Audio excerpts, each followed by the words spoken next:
भक्ताभिलाषा चरितानुसारी दुग्धादिचौरे नयशो विसारी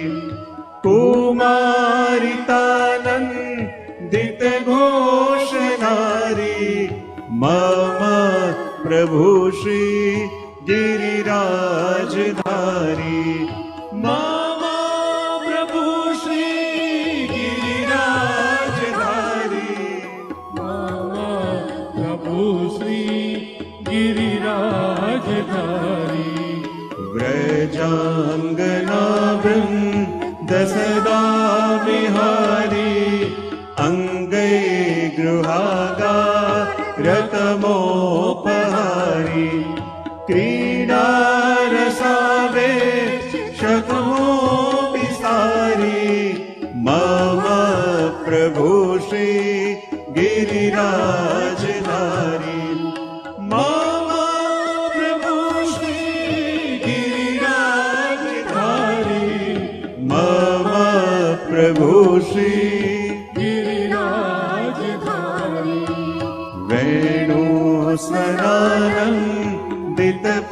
वेणुस्वरानन्दितपन्नगारी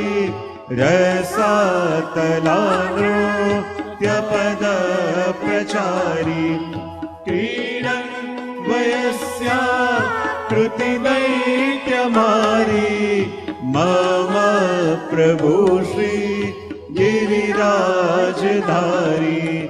मम प्रभु श्री गिरिराजधारी मम प्रभु श्री गिरिराजधारी पुलिन्ददारा हितशम्बरारी रमा सदोदा हृदया प्रकारी गोवर्धने दफलोपहारी मम प्रभु श्री गिरिराजधारी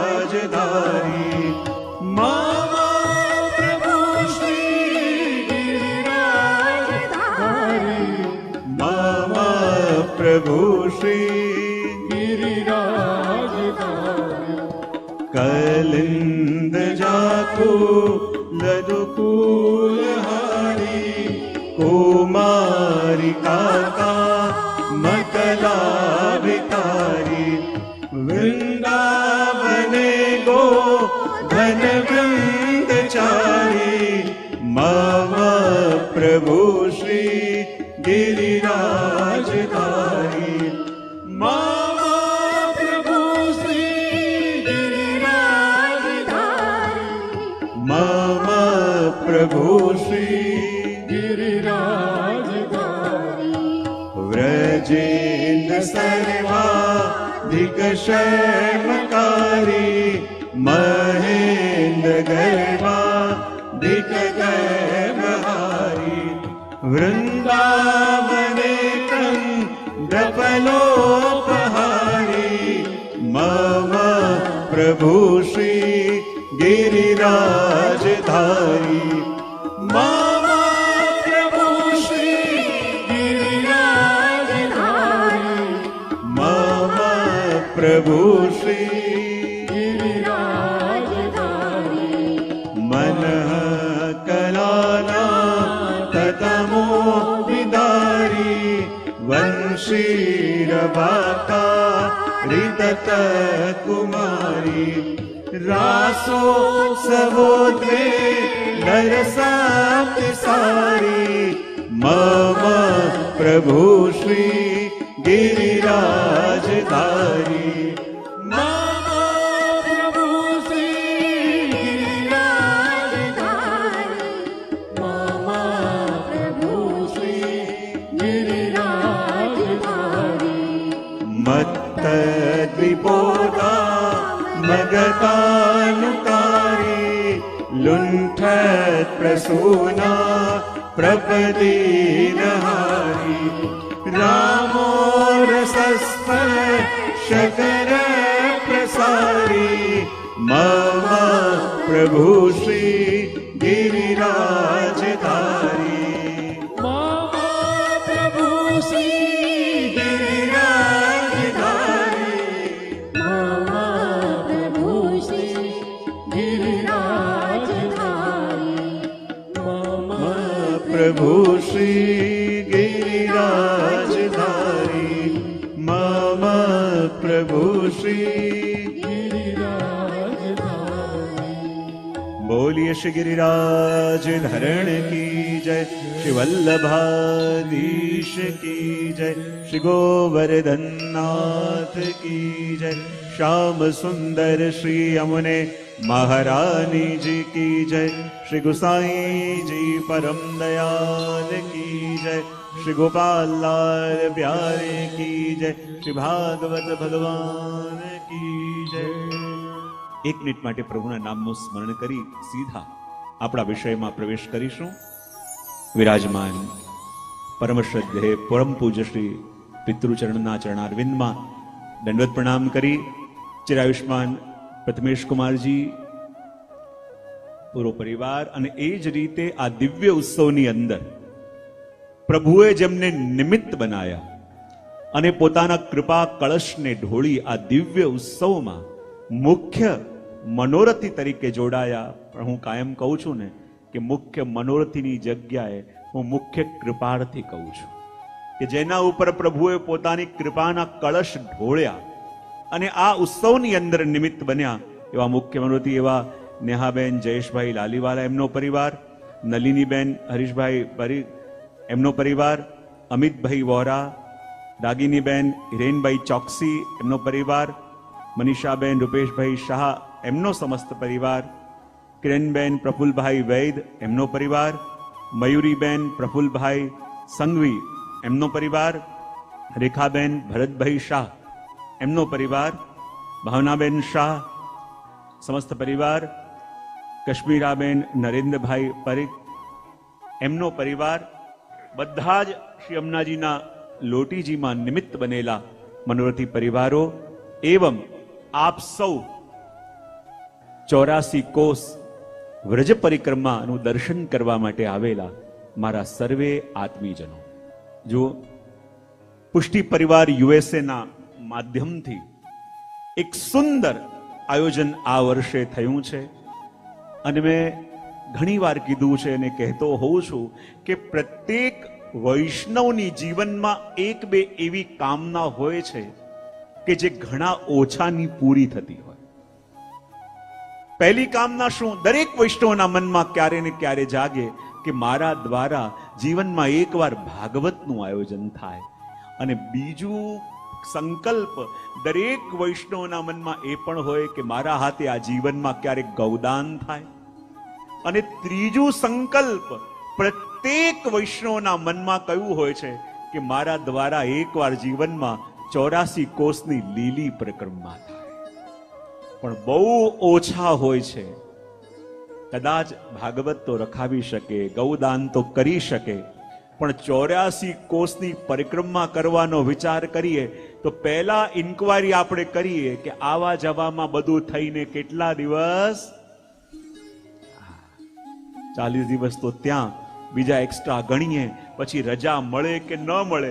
રજા મળે તો ત્યાં પહોંચીએ, તો ત્યાં પહોંચીને શરીર સાથ આપે કે જે વિચારીને ગયા હતા એ વ્યવસ્થા ત્યાં મળે કે? આટલા બધા વિચારો હોય તો દર વખતે મનમાં વિચાર આવે અને છેલ્લી ઘડીએ લાગે કે આપણાથી થાય એમ,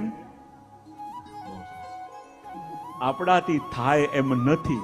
એમ કરી કરીને વર્ષોથી મનની અંદર એક ઈચ્છા તો હોય કે ક્યારે વ્રજ 84 કોષની પરિક્રમા આપણા દ્વારા થાય, ક્યારે આપણે એમાં નિમિત્ત બનીએ. પણ એ વસ્તુ ક્યારેક સાધન સાથ ના આપે, ક્યારેક શરીર સાથ ના આપે, ક્યારેક સમય સાથ ના આપે. પણ આપણો માર્ગ તો પુષ્ટિ માર્ગ છે.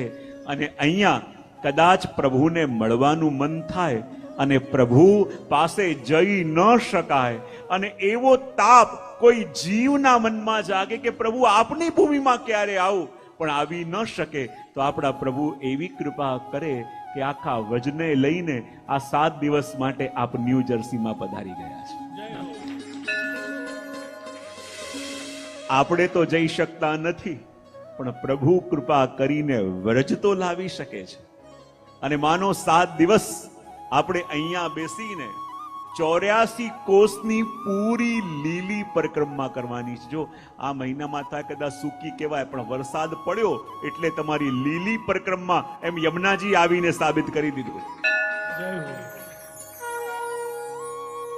કારણ પૂર્વમાં જ ખૂબ સુંદર પરફોર્મન્સ કર્યું ને કે ધન્ય શ્રી યમુના કૃપા કરી શ્રી ગોકુળ વ્રજ સુખ આપજો. અને વ્રજનું સુખ આપવા વાળા શ્રી યમુનાજી છે. સવારે જોઈએ તો માહોલ કંઈક અલગ હતો, અને કથાના સમયે જ્યારે પાસે આવ્યો અને માહોલ બદલાયો, અને માનો સ્વયં યમુનાજી અહીંયા ઉપસ્થિત પ્રત્યેક જીવોનો હાથ પકડીને એમના વ્રજમાં લઈ જવા માટે પધાર્યા હોય એવો જ અનુભવ આજે અહીંયા થઈ રહ્યો છે. અને જુઓ, આપણા શાસ્ત્રો એમ કહે છે કે પૂરા પરિવારે મળીને આ 3 વસ્તુ વર્ષમાં 1-2 વાર કરી લેવી જોઈએ, યા નિત્ય કરવી જોઈએ. બોલે કઈ વસ્તુ? એક તો ભોજન, બીજું ભજન, અને ત્રીજું ભ્રમણ. કેટલી વસ્તુ કહી? કઈ? એ તો મને ખબર, યાદ રહેશે બધાને.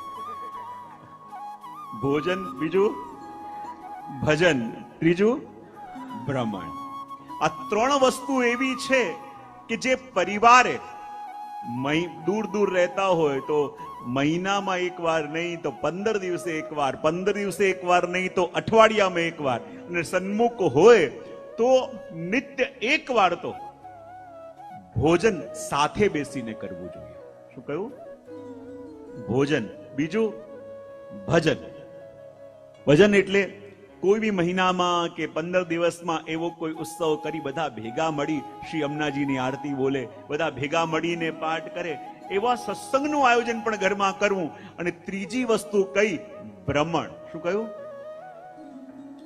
ભ્રમણ એટલે પરિવારે એક સાથે મળીને વર્ષમાં 1 વાર અથવા તો 1 થી વધુ વાર પૂરા પરિવારે 1 વાર ભેગા બહાર જરૂર ક્યાંક જોડે જાવ, કે જ્યાં પોતાનો ક્વોલિટી ટાઈમ સાથે પસાર કરી શકે. તો જુઓ, આજે કેવી કૃપા કરી. બીજે બધે તો જતા જ હોઈએ છે, પણ જે આમાં નિમિત્ત બન્યા, અને નિમિત્ત બન્યા એ બહાને તમારો પરિવાર આવ્યો, અને આ વખતે પરિવારને લઈને એક સાથે આપણે વ્રજમાં જવાનું છે. એનાથી વધુ આનંદ, એનાથી અધિક સુખ બીજું કયું હોઈ શકે? અને એ સુખનો અનુભવ આપણે કરવાનો છે. અને જ્યારે આ 7 દિવસ વ્રજ યાત્રામાં આપણે જઈશું તો નિશ્ચિત માનજો, જેવી રીતે 84 કોષની પરિક્રમા થાય છે ને, કદાચ આજકાલ તમે વ્રજમાં જાઓ તો ત્યાં વ્યવસ્થાના અભાવે કે જગ્યાના અભાવે પૂરી 84 કોષની પરિક્રમા હવે થતી નથી. કારણ કે મુકામની વ્યવસ્થા નથી, યાત્રાના પાલ પડવાની વ્યવસ્થા નથી. તો જ્યારે હવે તમે વ્રજમાં જાઓ પણ 84 કોષ પૂરા થતા નથી, પણ નિશ્ચિત માનજો 7 દિવસમાં અહીંયા આપણે 84 કોષની પરિક્રમા કરીશું. અહીંયા બેઠા બેઠા કરીશું, અને 7 દિવસ જે અહીંયા બેસીને પરિક્રમા કરશે, નિશ્ચિત માનજો હવે તમને ક્યારે પૂછે કોઈએ કે તમે લીલી પરિક્રમા કરી છે, તો 7 દિવસ પછી તમે દાવાથી કહી શકશો કે હા, અમે પણ લીલી પરિક્રમા વ્રજની કરી છે. એ રીતે આપણે આખો વ્રજનો ક્રમ કરવાનો છે, વ્રજની પરિક્રમા પણ કરવાની છે, વ્રજનો આનંદ પણ લેવાનો છે. પણ જે વ્રજની અંદર આપણે જઈએ ને, સૌથી પહેલા એ જાણવું પડે કે જે ભૂમિમાં જઈએ છે એ ભૂમિ શું છે. જો ઘણીવાર જાણ્યા વિના આપણે ભૂમિમાં પહોંચી જઈએ ને, તો એની સાથે ઘણીવાર આપણે ન્યાય કરી શકતા નથી. તમે કેરલામાં ખબર હશે કે શબરીમલ્લાનું મંદિર છે, અયપ્પા સ્વામીનું. ત્યાં જઈને જવું હોય તો નિયમ છે, 40 દિવસ સુધી કાળા કપડા પહેરવા પડે, 40 દિવસ સુધી જમીનમાં સૂવું પડે, 40 દિવસ સુધી નિત્ય સત્સંગ કરવાનો, 40 દિવસ સુધી આ બધા નિયમોનું પાલન કરે ત્યારે એ ઉપરના પગથિયા ચડી શકે. અને આપણે તો ઘણી વાર વ્રજની ટિકિટ કપાઈ અને પહોંચ્યા, અને જેવી ટિકિટ કપાઈને સીધા પહોંચ્યા અને ત્યાં જઈને કહે કે અહીંયા જે વિચારીને આવ્યા એવી વ્યવસ્થા ઠેર ઠેર આમ છે, ઠેર ઠેર તેમ છે, ઠેર ઠેર ત્યાં છે. બોલે કેમ? વ્રજમાં જઈને યદિ દોષ દેખાય તો માનવાનું આવવામાં થોડી ઉતાવળ કરી દીધી છે. આપણા તીર્થો શું છે? આપણા તીર્થો એ આપણને દર્પણ બતાવવાનું કામ કરે છે. શું કરે છે? જરા ભાવથી બોલો તો ખરા, આ તરફના લોકો. આપણા જેટલા પણ તીર્થો છે એ આપણને દર્પણ બતાવવાનું કામ કરે છે. જ્યારે દર્પણની અંદર તમે ચહેરો જુઓ અને એમાં કંઈક આડું અવડું દેખાય તો દર્પણનો વાંક કાઢો કે પોતાને ઠીકઠાક કરો? આ તરફ. અને દર્પણની સામે જ્યારે આપણે ઊભા હોઈએ અને દર્પણમાં કાંઈક ગડબડ દેખાય તો આપણે દર્પણનો વાંક કાઢતા નથી, પણ પોતાને ઠીકઠાક કરીએ છીએ. તો જ્યારે જ્યારે પણ વ્રજમાં જઈએ તો વ્રજ શું બતાવે છે આપણને? વ્રજમાં જઈને જો પ્રભુના દર્શન થાય તો માનજો હૃદયમાં પ્રભુને લઈને આવ્યા હતા, અને જે લઈને આવ્યા હતા એ દેખાયું. અને હૃદયમાં ગંદકી લઈને આવ્યા હોઈએ અને વ્રજમાં પહોંચીએ અને ગંદકી દેખાય તો માનવાનું આ અહીંયાની નથી, આ ભેગી લઈને આવ્યો એ મને વજે બતાવી દીધું. તો આ જેટલા પણ તીર્થો છે, આ બધા તીર્થો આપણને દર્પણ બતાવવાનું કાર્ય કરે છે. અને દર્પણ બતાવે ત્યારે આપણે પોતાને ઠીકઠાક કરતા હોઈએ છીએ. તો આ વ્રજ શું છે? થોડા વ્રજનું મહાત્મ્ય જાણીને આપણે વ્રજમાં પ્રવેશ કરીશું. કારણ કે મહાત્મ્ય જાણ્યા વિના જો પ્રવેશ કરી જઈએ ને તો જે મળ્યું છે ને એને આપણે બહુ ગ્રાન્ટેડ લઈ લઈએ. જે વસ્તુ બહુ ઇઝીલી મળી જતી હોય એને આપણે એટલું જ ગ્રાન્ટેડ લઈ લઈએ, અને ગ્રાન્ટેડ લઈ લઈએ તો પછી જે ફેસિલિટી આપણને ઘરમાં જોઈએ એ ત્યાં પણ માંગવા લાગી. તો માનવાનું કે આપણે આવામાં ઉતાવળ કરી દીધી. અને માટે અહીંયા કહી દીધું, ગોપીઓએ પણ પ્રભુને કહ્યું ને કે આ વ્રજ શું છે? તો ગોપીઓએ શું કહ્યું? જયતિ તેધિકમ જન્મના વ્રજ શયત ઇન્દિરા સશ્વદત્રહી દયિત દૃશ્યતા દીક્ષુતાવતા જયતિ તેધિકમ જન્મ નાવજ. જ્યારે ગોપીઓએ ભગવાનને કહ્યું, પ્રભુ જ્યારથી આપનો પ્રાગટ્ય વ્રજમાં થયું છે ને ત્યારથી પ્રભુ વ્રજનો જય થયો. ભગવાન કે જય તો ત્યારે કોઈની થાય જ્યારે સામે કોઈની હારે થઈ હોય. કોઈ હાર્યું ન હોય તો કોઈ જીતી શકે ખરા? હા કે ના તો પાડો. કોઈ જીતે છે ત્યારે જ્યારે સામે કોઈ હાર્યું પણ હોય. તો ભગવાન કે ગોપીઓ તમે કહી રહી છો કે મારા પ્રાગટ્યથી વ્રજનો જય થયો તો હાર કોની થઈ? અને પ્રભુ શું બતાવીએ? જે અમારા વ્રજ પાસે છે એ તો આપના વૈકુંઠમાં નથી. જે સુખ પ્રભુ અમારા વ્રજમાં છે એ આપને કદાચ વૈકુંઠમાં નહીં મળે. એટલે તો લક્ષ્મીજી વૈકુંઠ છોડીને વ્રજમાં આવ્યા. ભગવાન કે બતાવો એવું તમારા વ્રજમાં શું છે જે મારા વૈકુંઠમાં નથી? ત્યારે ગોપીઓ કે પ્રભુ બતાવો. જ્યારે ચૈત્ર મહિનો આવે ત્યારે આપના વૈકુંઠમાં શું હોય? ભગવાન કે ચૈત્ર મહિનામાં તો બહુ આનંદ આવે. બોલે શું વૈકુંઠમાં? બોલે એક મોટું સોનાનું સિંહાસન હોય, એમાં હું ને લક્ષ્મીજી બેઠા હોય, ઘણા બધા દેવી દેવતાઓ સામે હોય અને મોટા મોટા દેવી દેવતાઓ મારી સ્તુતિ કરતા હોય. ત્યારે ગોપીઓ કે ચૈત્ર મહિનો પ્રભુ અમારા વ્રજમાં આવે, આપને ખબર છે શું થાય? પ્રભુ અહીંયા તો અમે એ મંગલ માટે નવું વર્ષ છે એ લીમડાની મોર એ ઇલાયચી એ સકાર લઈને બધાને વાંટીએ. ચૈત્ર મહિનામાં જ રામનવમી પણ મનાવીએ. અચ્છા બતાવો. ધીમે ધીમે આગળ જતા જતા વૈશાખ આવે, જેઠ આવે, ગરમીનો સમય આવે ત્યારે આપના વૈકુંઠમાં શું થાય? ભગવાન કે એમાં તો બહુ આનંદ આવે. બોલે શું હોય? બોલે એક સોનાનું સિંહાસન હોય, હું ને લક્ષ્મીજી બેઠા હોઈએ, જય વિજય દ્વારપાલ હોય અને દેવતાઓ સ્તુતિ કરતા. બોલો કેવો આનંદ. ત્યારે ગોપીઓ કે પ્રભુ જ્યારે વૈશાખ ને જેઠ મહિનો આવે અમારે ત્યાં તો સુંદર ઠાકોરજી આપને સુખ માટે નાવના મનોરથ કરીએ, સુંદર સ્નાન યાત્રા પણ આવે. હવે બતાવો પ્રભુ અષાઢ મહિનો આવે ત્યારે આપના વૈકુંઠમાં શું થાય? પ્રભુ કે અષાઢમાં તો બહુ આનંદ આવે. બોલે શું થાય? એક સોનાનું સિંહાસન હોય, હું ને લક્ષ્મીજી બેઠા હોઈએ, જય વિજય દ્વારપાલ હોય અને દેવતાઓ સ્તુતિ કરતા હોય. ત્યારે ગોપીઓ કહે, પ્રભુ જ્યારે અમારે ત્યાં અષાઢ આવે, અહીંયા તો પ્રભુ આપ રથયાત્રા પણ કરો છો, ધીમે ધીમે જ્યારે સમય આવે પ્રભુ આપને અમે હિંડોળા પણ ઝુલાઈએ છે.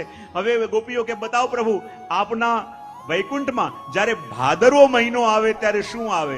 ભગવાન કે હવે તો મારા વૈષ્ણવને ખબર છે શું હોય. શું હોય ભાદરવો મહિનામાં વૈકુંઠમાં? એક મોટું સિંહાસન હોય, પછી લક્ષ્મીજી અને પ્રભુ બેઠા હોય, જય વિજય દ્વારપાલ હોય, અને ઘણા બધા દેવતાઓ સ્તુતિ કરતા હોય. બોલે કેવો આનંદ! અને એક એક મહિનાનું વર્ણન કરે છે અને કહે, પ્રભુ જે સુખ આપને વ્રજમાં છે એ સુખ તો પ્રભુ આપને વૈકુંઠમાં પણ નથી. અને એટલા માટે અહીં આગળ પણ કહે છે કે વ્રજ શું છે. જો વ્રજમાં જવું હોય તો અમેરિકન થઈને જવાય કે વ્રજવાસી થઈને?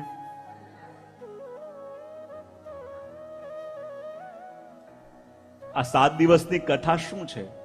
આ 7 દિવસની કથા આપણને બતાવે છે કે વ્રજવાસી કેવી રીતે થવું, અને વ્રજવાસી થઈએ તો પછી વ્રજમાં જવાય. તો આપણને લાગે આપણે રહીએ છીએ તો અહીંયા જર્સી ન્યૂજર્સીમાં, તો ખબર કેવી રીતે પડે વ્રજવાસી થયા? તો કહેવાય કે આપણા વ્રજવાસી થવું એ આપણા જીવનની એક અવસ્થા છે. અને અવસ્થા આવે ખબર ક્યારે પડે? તો આપણે ત્યાં કહે કે જ્યારે જીવનની અંદર ગમે તેવો કપરો સમય આવે, જીવનની અંદર ભલે ગમે તેવી પરીક્ષા થતી હોય, પણ એ વખતે ભરોસો હોય કે મારા શ્રીનાથજી બાબા મારી સાથે છે, તો માનજો કે તમે વ્રજવાસી થઈ ગયા. વ્રજવાસી થયા ક્યારે કહેવાય? કે જ્યારે જ્યારે પણ જીવનની અંદર આપણે કહીએ ને, લૌકિકમાં હોઈએ ત્યારે સમય ન કપાય, અને જ્યારે અલૌકિકમાં હોઈએ ત્યારે સમયનું ભાન ન રહે, ત્યારે માનવાનું વ્રજવાસી થઈ ગયા. દુનિયાના ઘોંઘાટની આગળ જ્યારે ભગવત ગુણગાન થતા હોય એમાં સુખ મળવા લાગે, માનવાનું વ્રજવાસી થઈ ગયા.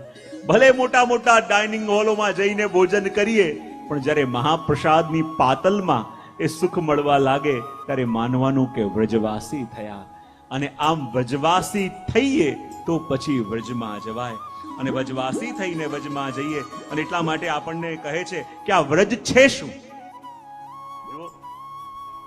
વ્રજ કોને કહેવાય? તો વ્રજની અલગ અલગ વ્યાખ્યાઓ આચાર્યોએ આપી છે. અને વ્રજની વ્યાખ્યા આપતા કહે, વ્રજ એટલે શું? તો વ્રજના અલગ અલગ અર્થો અમરકોશમાં બતાવવામાં આવ્યા છે. કહે, વ્રજ એટલે જવું. વ્રજ એટલે શું? વ્રજ એટલે જવું. જવું કોને કહેવાય? તો કહેવાય કે જ્યારે વ્યક્તિ લૌકિકમાંથી અલૌકિક તરફ જવા લાગે ત્યારે માનવાનું એ વ્રજ. વ્રજ એટલે શું? પધારવું, એને પણ વ્રજ કહેવાય. કે જ્યારે આપણા જીવનમાં પ્રભુ પધારે ત્યારે માનવું વ્રજ. વ્રજ કોને કહેવાય? વિદા થવું, એને પણ વ્રજ કહેવાય. જ્યારે લૌકિકમાંથી વિદા થઈ અલૌકિક તરફ પ્રયાણ કરીએ ત્યારે માનવાનું કે આ વ્રજ છે. અને વ્રજની આગળ જ્યારે ઉપસર્ગ લગાડીએ આ, તો અર્થ થઈ જાય આ વ્રજ. શું થાય? આવ્રજ એટલે આવવું. જ્યારે આપણે પ્રભુ તરફ આવીએ એને કહેવાય વ્રજ. જ્યારે વ્રજની આગળ આપણે પરી ઉપસર્ગ લગાવીએ તો અર્થ થઈ જાય પરિવ્રજ. શું થાય? પરિવ્રજ એટલે વૈરાગ્ય. જ્યારે વ્રજમાં આપણે જઈએ તો એ પણ આપણી તપસ્યા છે કે નહીં, એને પણ કહેવાય વ્રજ કહેવાય. એની આગળ પ્ર ઉપસર્ગ લગાવીએ તો અર્થ થઈ જાય પ્રવ્રજ. શું થઈ જાય? લૌકિક છોડીને અલૌકિક તરફ જવું એને કહેવાય પ્રવ્રજ. અને કહેવાય ને કે જુઓ, વ્રજના પ્રાચીન નામ મુખ્ય કેટલા? બોલે 3. કેટલા? ભાવથી બોલો તો ખરા. વ્રજના પ્રાચીન નામ મુખ્ય 3. એક છે સુરસેન દેશ. કયું? બીજું છે મથુરા મંડલ, અને ત્રીજું છે વ્રજ. આ ત્રણે સમાન અર્થની અંદર ઉપયોગ પ્રાચીન કાળમાં થતા. અને એ જ રીતે આપણને કહેવાય કે વ્રજમાં જઈએ તો વ્રજમાં કેવી રીતે જવાય. જો એક પ્રસંગ આપણે ત્યાં આવે છે ને કે એક વૈષ્ણવ હતા અને એના મનમાં બહુ ઈચ્છા કે ક્યારે મોકો મળે અને હું વ્રજમાં જાઉં, પણ એની પાસે કોઈ વ્યવસ્થા નહીં, એની પાસે કોઈ દ્રવ્ય નહીં. હવે એ જે શેઠજીને ત્યાં કામ કરતો હતો એની પાસે પૈસા બહુ, પણ વ્રજમાં જવાની ઈચ્છા નહીં. અને જે ગરીબ વૈષ્ણવ હતો એની વજમાં જવાની ઈચ્છા બહુ, પણ એની પાસે દ્રવ્ય નહીં. બોલે કરે શું? ત્યારે શેઠજી એને બોલાવ્યો અને કહ્યું કે મેં સાંભળ્યું છે કે તારી વજમાં જવાની ઈચ્છા બહુ છે. બોલે હા, ઈચ્છા તો બહુ છે, પણ શું કરું શેઠજી, વ્યવસ્થા નથી. શેઠજી કે મારી પાસે વ્યવસ્થા બહુ છે, પણ વજમાં જવાની ઈચ્છા થતી નથી. તો મારું એક કામ કરીશ, તારી વાતે રહી જાય ને મારી વાતે રહી જાય. પેલા વૈષ્ણવ કયો? શેઠજી કે જો એવું કર, તું વજમાં મારી જગ્યાએ જા, 1 મહિનાની 6 મહિના રહીને આવ. જેટલો પણ ખર્ચો થાય એ બધો ખર્ચો હું આપીશ, પણ કામ એક કરવાનું, જેવો પાછો આવે હું 11 બ્રાહ્મણને રેડી રાખીશ. તું ત્યાં જે પણ પુણ્ય કરીને આવ્યો હોય એ પુણ્ય તારે સંકલ્પ કરી મને આપી દેવાનું. વૈષ્ણવ કે ઠીક છે, મને તો જવા મળશે અને વજના દર્શન થશે, એનાથી વધીને મારે બીજું શું જોઈએ. હવે એ વૈષ્ણવ ગરીબ ગયો વજમાં, 5-6 મહિના રહ્યો. શ્રી મહાપ્રભુજીની સેવા કરી, ગુસાઈજીની સેવા કરી, યમુના સ્નાન, એમના પૂજન કર્યા, અને બધું કરીને જ્યારે પાછો આવ્યો ત્યારે શેઠજીએ 21 બ્રાહ્મણ રેડી રાખ્યા હતા. પેલો વૈષ્ણવ અંદર આવ્યો અને કહે કે જરા સ્નાન કરીને આવ. બોલે બધું પછી કરજે, પેલા સંકલ્પ કર. પેલો કે પાણી તો પીવા દો, બધું પછી પેલા સંકલ્પ કર. પેલાને બેસાડ્યો, સંકલ્પ કર્યો, અને એને કહ્યું કે જો જે પુણ્ય કરીને આવ્યો હોય ને બધું પુણ્ય મને આપી દે. અને એને કહ્યું કે વજમાં જઈને જે દાન દક્ષિણા કરી, જે પુણ્ય કર્યા, જે ત્યાં બધું બ્રાહ્મણોને આપ્યું, એ બધાનું ફલ હું આપને આપું છું. શેઠજી કહેવા લાગ્યા, તે તો યમુનાજીના દર્શને કર્યા, ગિરાજીની પરિક્રમાએ કરી, શ્રી મહાપ્રભુજી ગુસાઈજીની ટહેલ પણ કરી, તો એનું ફલ કેમ ના આપ્યું? ત્યારે પેલા વૈષ્ણવે કહ્યું, જે દાન દક્ષિણા કરી એનું ફલ તો આપી શકાય, પણ યમુનાજીના પાન, ગિરિરાજજીની પરિક્રમા એ તો પોતે ફલ છે. પુણ્ય કર્યું હોય એનું ફલ અપાય, એ તો સ્વયં ફલ છે. ફલનું ફલ હું કેવી રીતે આપું? શ્રી મહાપ્રભુજીની ટહેલ, યમુનાજીના પાન, શ્રી ગિરિરાજજીનું સાનિધ્ય એ તો સ્વયં ફલ છે, અને ફલનું ફલ કોઈ કેમ આપી શકે? એ વાત પણ આની અંદર કરી. અને આપણે ત્યાં એટલે તો કહેવાય છે કે વ્રજમાં જ્યારે પ્રભુ પધારે છે ને, ત્યારે આપણા ભક્તોના મનોરથ પૂર્ણ કરવા માટે પધારે છે. શેના માટે? અને જ્યારે ભક્તોના મનોરથ પૂરા કરવા માટે પધારે છે, અને એટલે તો કહેવામાં આવે છે કે આ વ્રજ જે આપણે જોઈએ છે ને આપણી આંખોથી, એ વ્રજ પ્રગટાવ્યું કોણે? એ વ્રજ આવ્યું ક્યાંથી? આજે જે વ્રજના દર્શન આપણે કરીએ છીએ, એ વ્રજ આપણે આપણી સામે ઉપસ્થિત થયું કેવી રીતે? તો એનું વર્ણન કરતા સ્કંદ પુરાણની અંદર કથા આવે છે કે જ્યારે ભગવાન દ્વારિકાધીશ સ્વધામ પધાર્યા, અને જ્યારે સ્વધામ પધાર્યા અને આખી દ્વારિકા પાણીમાં ડૂબી ગઈ, અને પ્રભુના પધારવાથી આખું વ્રજ પણ જે હતું, આખું વ્રજ નષ્ટ થઈ ગયું. વ્રજની અંદર કોઈ બાકી ન રહ્યું. અને જ્યારે દ્વારિકા જલમાં ડૂબી ગઈ, આખું વ્રજ નષ્ટ થયું, ત્યારે માત્ર આટલા લોકો વધ્યા. એક તો ભગવાનના 16,000 રાણી, અને પ્રભુના પુત્ર અનિરુદ્ધલાલજીના પુત્ર વજ્રનાભજી. અને વજ્રનાભજી આટલા લોકો જ્યારે વધ્યા, અને ત્યારે યુધિષ્ઠિર એ વજ્રનાભજીને લઈને આવ્યા, અને મથુરા મંડલના વજ્રનાભજીને રાજા બનાવ્યા. અને જ્યારે મથુરા મંડલના રાજા બનાવ્યા, પણ પ્રભુના પધારવા પછી આખું વ્રજ નષ્ટ થઈ ગયું હતું. વ્રજમાં પ્રભુની લીલાના એક પણ સ્થાન ત્યાં બચ્યા નતા. જ્યારે ભગવાન પધારે તો સાથે સાથે પોતાની આખી લીલાને પણ સંકેલી લે, એવી રીતે આખું વ્રજ નષ્ટ થઈ ગયું હતું. અને વજ્રનાભજીને મથુરાના રાજા તો બનાવ્યા, પણ વજ્રનાભજીને લાગે કે હું રાજ કરું તો કોની ઉપર કરું? આખું વ્રજ નષ્ટ થઈ ગયું છે. વ્રજની કે એક પણ વસ્તુ અહીંયા રહી નથી, તો પછી મારે રાજ કોના ઉપર કરવું? અને ત્યાં જ જ્યારે એકવાર પરીક્ષિત એમના કાકા થાય, પરીક્ષિત જે જ્યારે વજ્રનાભજીને મળવા માટે આવ્યા, અને આવીને કહ્યું કે આપ તો અહીંયાના રાજા બન્યા છો, તો આપને ઉદ્વેગ શેનો છે? ને ત્યારે વજ્રનાભજીએ કહ્યું કે મને વ્રજના રાજા બનાવ્યા છે, પણ વ્રજમાં કોઈ પ્રજા નથી, વ્રજની અંદર કોઈ સ્થાન નથી, તો હું રાજ કરું તો કોનું રાજ કરું? અને અહીંયા આવીને હું બહુ દુઃખી છું. ત્યારે પરીક્ષિતે કહ્યું કે એવું કરો, નંદરાયજીના સમયના જે ગોર છે શાંડિલ્ય મુનિ, એમને આપ મળો. અને જ્યારે શાંડિલ્ય મુનિને મળ્યા અને ત્યારે પૂછ્યું કે હવે કૃપા કરીને બતાવો, આખું વ્રજ તો પ્રભુના ગયા પછી નષ્ટ થઈ ગયું છે, તો આ આખું વ્રજ પુનર્જીવિત કેવી રીતે થાય, આખું વ્રજ પુનઃ કેવી રીતે પ્રગટે? અને ત્યારે શાંડિલ્ય મુનિએ કહ્યું કે આપ જાણી શકતા નથી કે આ વ્રજ એટલે શું. વ્રજ એટલે જેમાં વ્યાપ્ત રહીને પ્રભુ નિત્ય રહે છે એને કહેવાય છે વ્રજ. વ્રજ કોને કહેવાય? કે જ્યાં નિત્ય ઠાકોરજી અને એમનો પરિકર ચાહે દેખાય કે ન દેખાય જ્યાં બિરાજે છે એને કહેવાય છે વ્રજ. જેવી રીતે અગ્નિમાં દાહકતા છે, જેવી રીતે જળમાં શીતળતા છે, એવી રીતે વ્રજની અંદર નિત્ય ઠાકોરજી અને સ્વામીજી બિરાજે છે. અને જુઓ, વ્રજ એ છે કે જ્યાં નિત્ય વર્તમાન કાળ છે. વ્રજ શું છે? વ્રજમાં જઈએ તો આમ ન કહેવાય કે અહીંયા પ્રભુ લીલા કરતા હતા.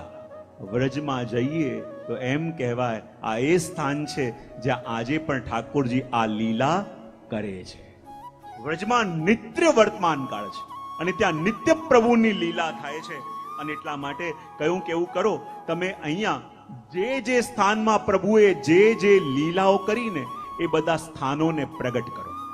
અને જ્યાં એમ કહેવામાં આવ્યું, અને એમની વાત શાંડિલ્ય મુનિની સાંભળીને અને જે વજનાભ છે એમણે વ્રજમાં એક એક જગ્યાએ ગયા અને જ્યાં જ્યાં વ્રજમાં ગયા એ વ્રજમાં જઈને પ્રભુની લીલાઓનું શ્રવણ કરીને એક એક સ્થાનોને પ્રગટ કર્યા. અને જ્યાં એક એક સ્થાનોને પ્રગટ કર્યા તો એમ કહેવાય છે કે ત્યારે વ્રજમાં 12 વન, 24 ઉપવન, 360 કુંડ, 9 દેવી, 8 મહાદેવજીના મંદિર, 8 દાઉજી, 4 ઉખર, 4 પોખર, 8 સરોવર, 5 પર્વત, 7 ચરણચિહ્ન, 9 શિલા, 9 વડ, 11 કુવા, 4 કદમખંડી, 6 ઝૂલા, એમ કહીને આખા વ્રજને વજનાભજીએ ત્યાં પ્રગટ કર્યું. અને જ્યારે પ્રગટ કર્યું અને એમાં ગોકુળ, ગોવર્ધન, બરસાના, કામન, વૃંદાવન આદિ ગામોના પ્રભુની લીલા પ્રમાણે નામ પણ કોણે આપ્યા? વજ્રનાભજી. અને આજે જે વ્રજનું દર્શન આપણે કરીએ છીએ એ ઉજ્જળ બનેલા વ્રજને પાછું વસાવ્યું હોય તો વજ્રનાભજીએ વસાવ્યું. અને એટલે તો કહ્યું કે શ્રી યમુના ગિરિરાજ જું વ્રજ મંડલ સુખધામ, જાકે મન में वे ही है ताके पूरन काम.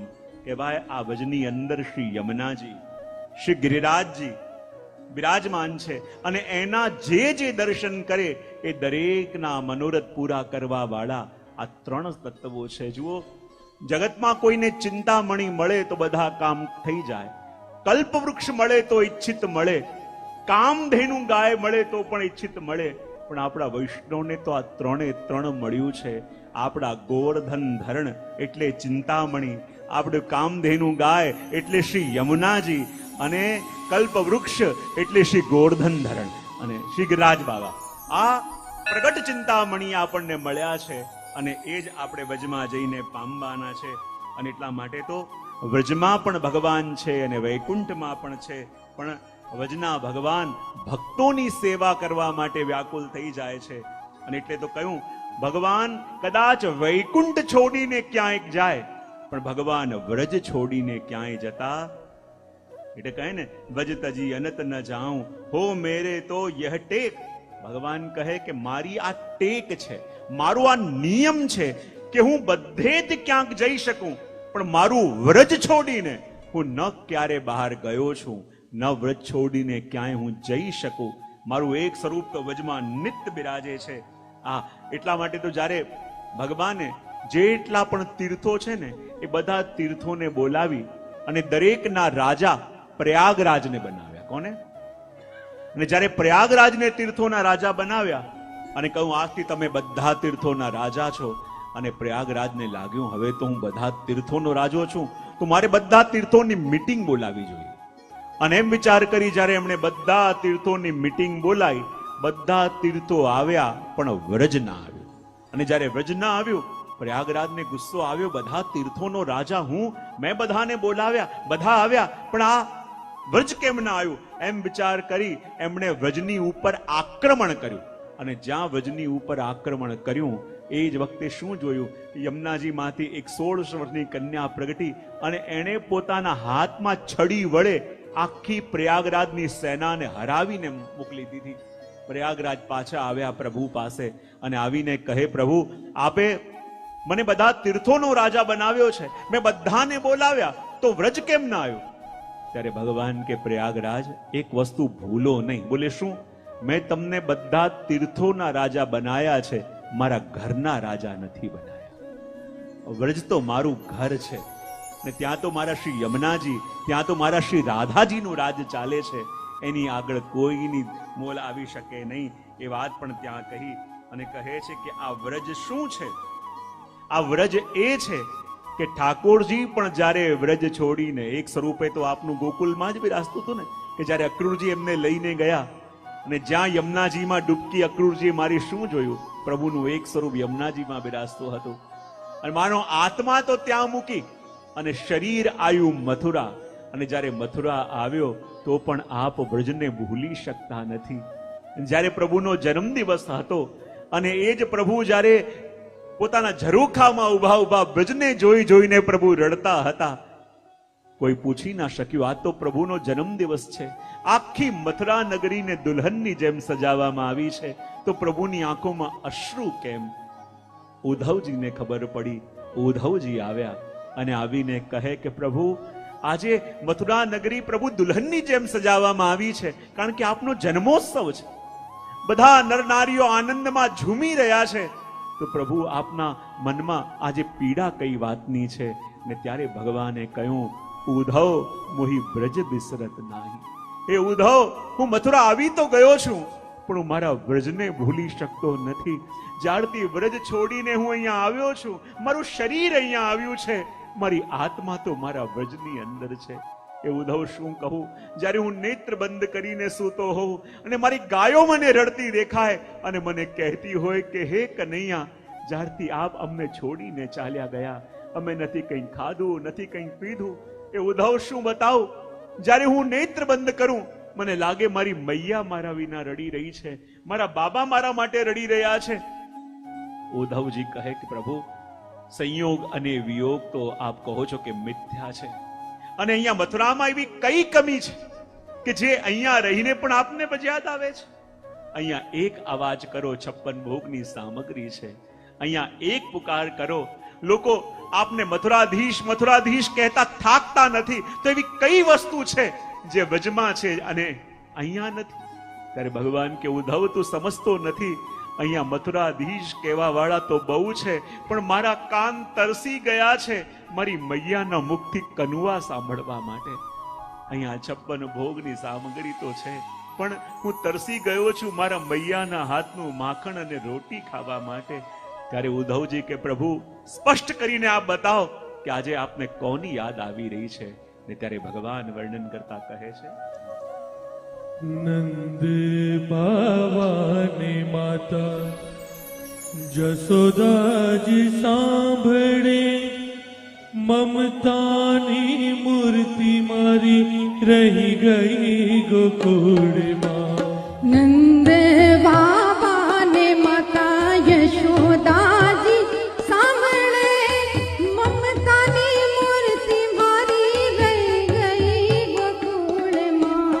સોના રૂપા નહીં વાસન મજાના, સોના રૂપા નહીં વાસન મજાના, કાંસાની થાળી મારી રહી ગઈ ગોકુળમાં. નંદ બાબાને માતા યશોદાજી સાંભળે, મમતાની મૂર્તિ મારી રહી ગઈ ગોકુળમાં. ભગવાન કહે, ઉદ્ધવ શું બતાવું? મારી મૈયા મને યાદ આવી રહી છે. જ્યારથી હું એને મૂકીને આવ્યો છું, નથી એને કંઈ ખાધું, નથી એને કંઈ પીધું. અને વર્ણન કરતા કહે, 56 ભોગ અહીં સ્વાદના ભરેલા, 56 ભોગ અહીં સ્વાદના ભરેલા. માખણની રોટી મારી રહી ગઈ ગોકુળમાં. માખણની રોટી મૂર્તિ મારી રહી ગઈ ગોકુળમાં. નંદ બાવા ને માતા યશોદાજી સાંભળે મમતાની મૂર્તિ મારી રહી ગઈ ગોકુળમાં નંદ બાવાને. હીરા મોતી નાહી હાર મજાના.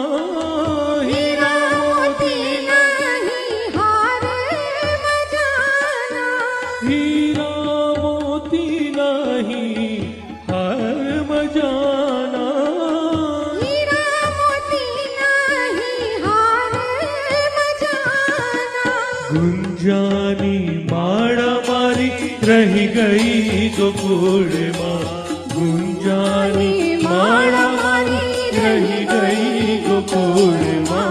નંદ બાબા ને માતા યશોદાજી સાંભળે મમતાની મૂર્તિ મારી રહી ગઈ ગોકુળમાં નંદ બાબાને.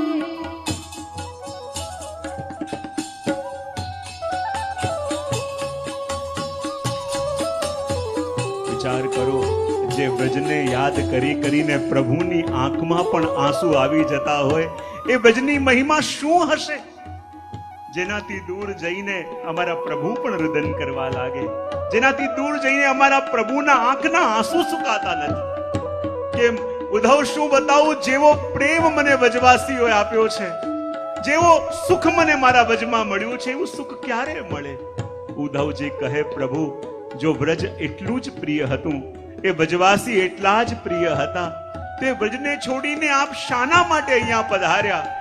ત્યારે ભગવાને એક જ વસ્તુ કહી, ઉદ્ધવ, જ્યારે કોઈની ઉપર બહુ કરજો વધી જાય પછી એ ગામમાં રહી શકતો નથી, એને ગામ છોડીને ચાલ્યા જવું પડે. મારી ગોપીઓએ, મારી મૈયાએ, મારા બાબાએ એટલો પ્રેમ મને આપ્યો કે હું પણ વિચાર કરવા લાગ્યો કે બ્રહ્મા જેટલી આયુ લઈને હું જગતમાં આવું ને તો પણ એમનો કરજો ઉતારી ન શકું. હવે આ કરજો ક્યાંક વધી ન જાય, એટલા માટે તો હું વ્રજ છોડીને અહીંયા આવીને બસ્યો છું. ઉદ્ધવજી કહે, પ્રભુ જો એ આપને એટલા પ્રિય હોય તો આપ એમને પત્ર કેમ નથી લખતા? ભગવાન કહે, જ્યારથી આવ્યો ત્યારથી પ્રયત્ન કરું છું.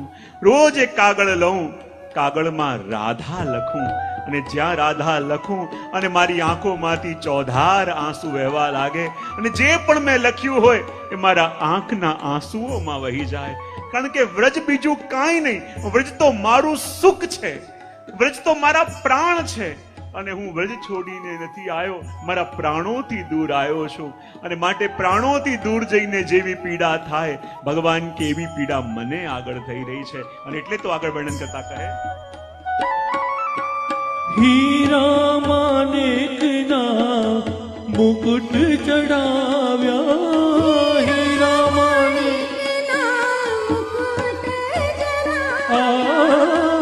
હીરા માણેકના મુકુટ ચડાવ્યા.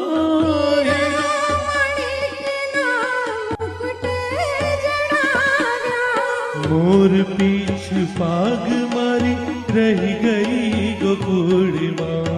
મોર પીછ પાગ મારી રહી ગઈ ગોકુળમાં. નંદ બાવા ને માતા યશોદાજી સાંભળે મમતાની મૂર્તિ મારી રહી ગઈ ગોકુળમાં નંદ બાબાને.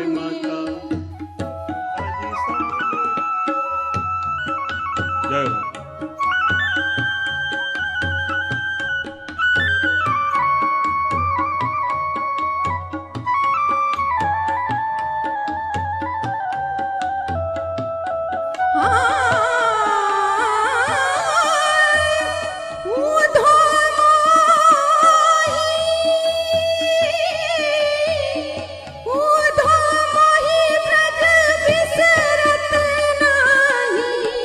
ઉધો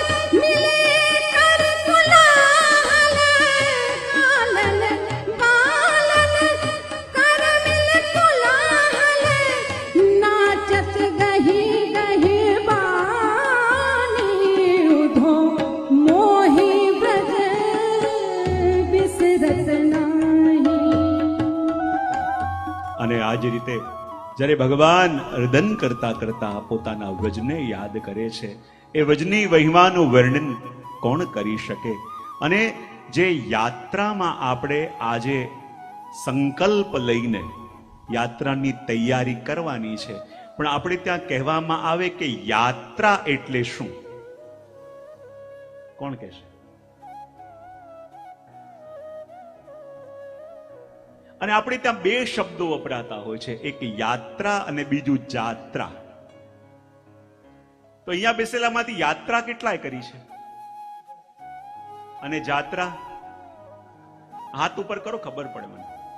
આ યાત્રા વાળા છે કે જાત્રા? યાત્રા વાળા કેટલા છે? આંગળી ઉપર કરજો. અને કેટલાય જાત્રા કરી છે? વાહ, જાત્રા વાળા વધારે છે. હવે યાત્રાનો અર્થ શું અને જાત્રાનો અર્થ શું? યાત્રા કોને કહેવાય? તો આપણા આચાર્યો અર્થ કરતા કહે છે કે યાત્રા એટલે યા ધાતુથી બન્યો છે. યાતિ ત્રાતુ મહાત્મન મિતિ યાત્રા. એનો અર્થ શું થાય કે આત્માના ઉદ્ધાર માટે જ્યાં જવું પડે એને કહેવાય યાત્રા. હવે જાત્રા કોને કહેવાય?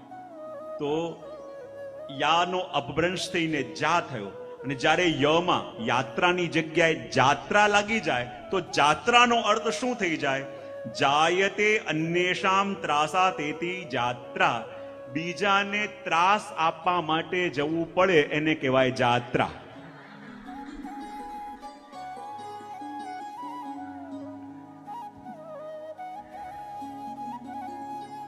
મારા ખ્યાલથી યાત્રા કરતા જાત્રામાં આંગળી ઊંચી વધારે થઈ હતી.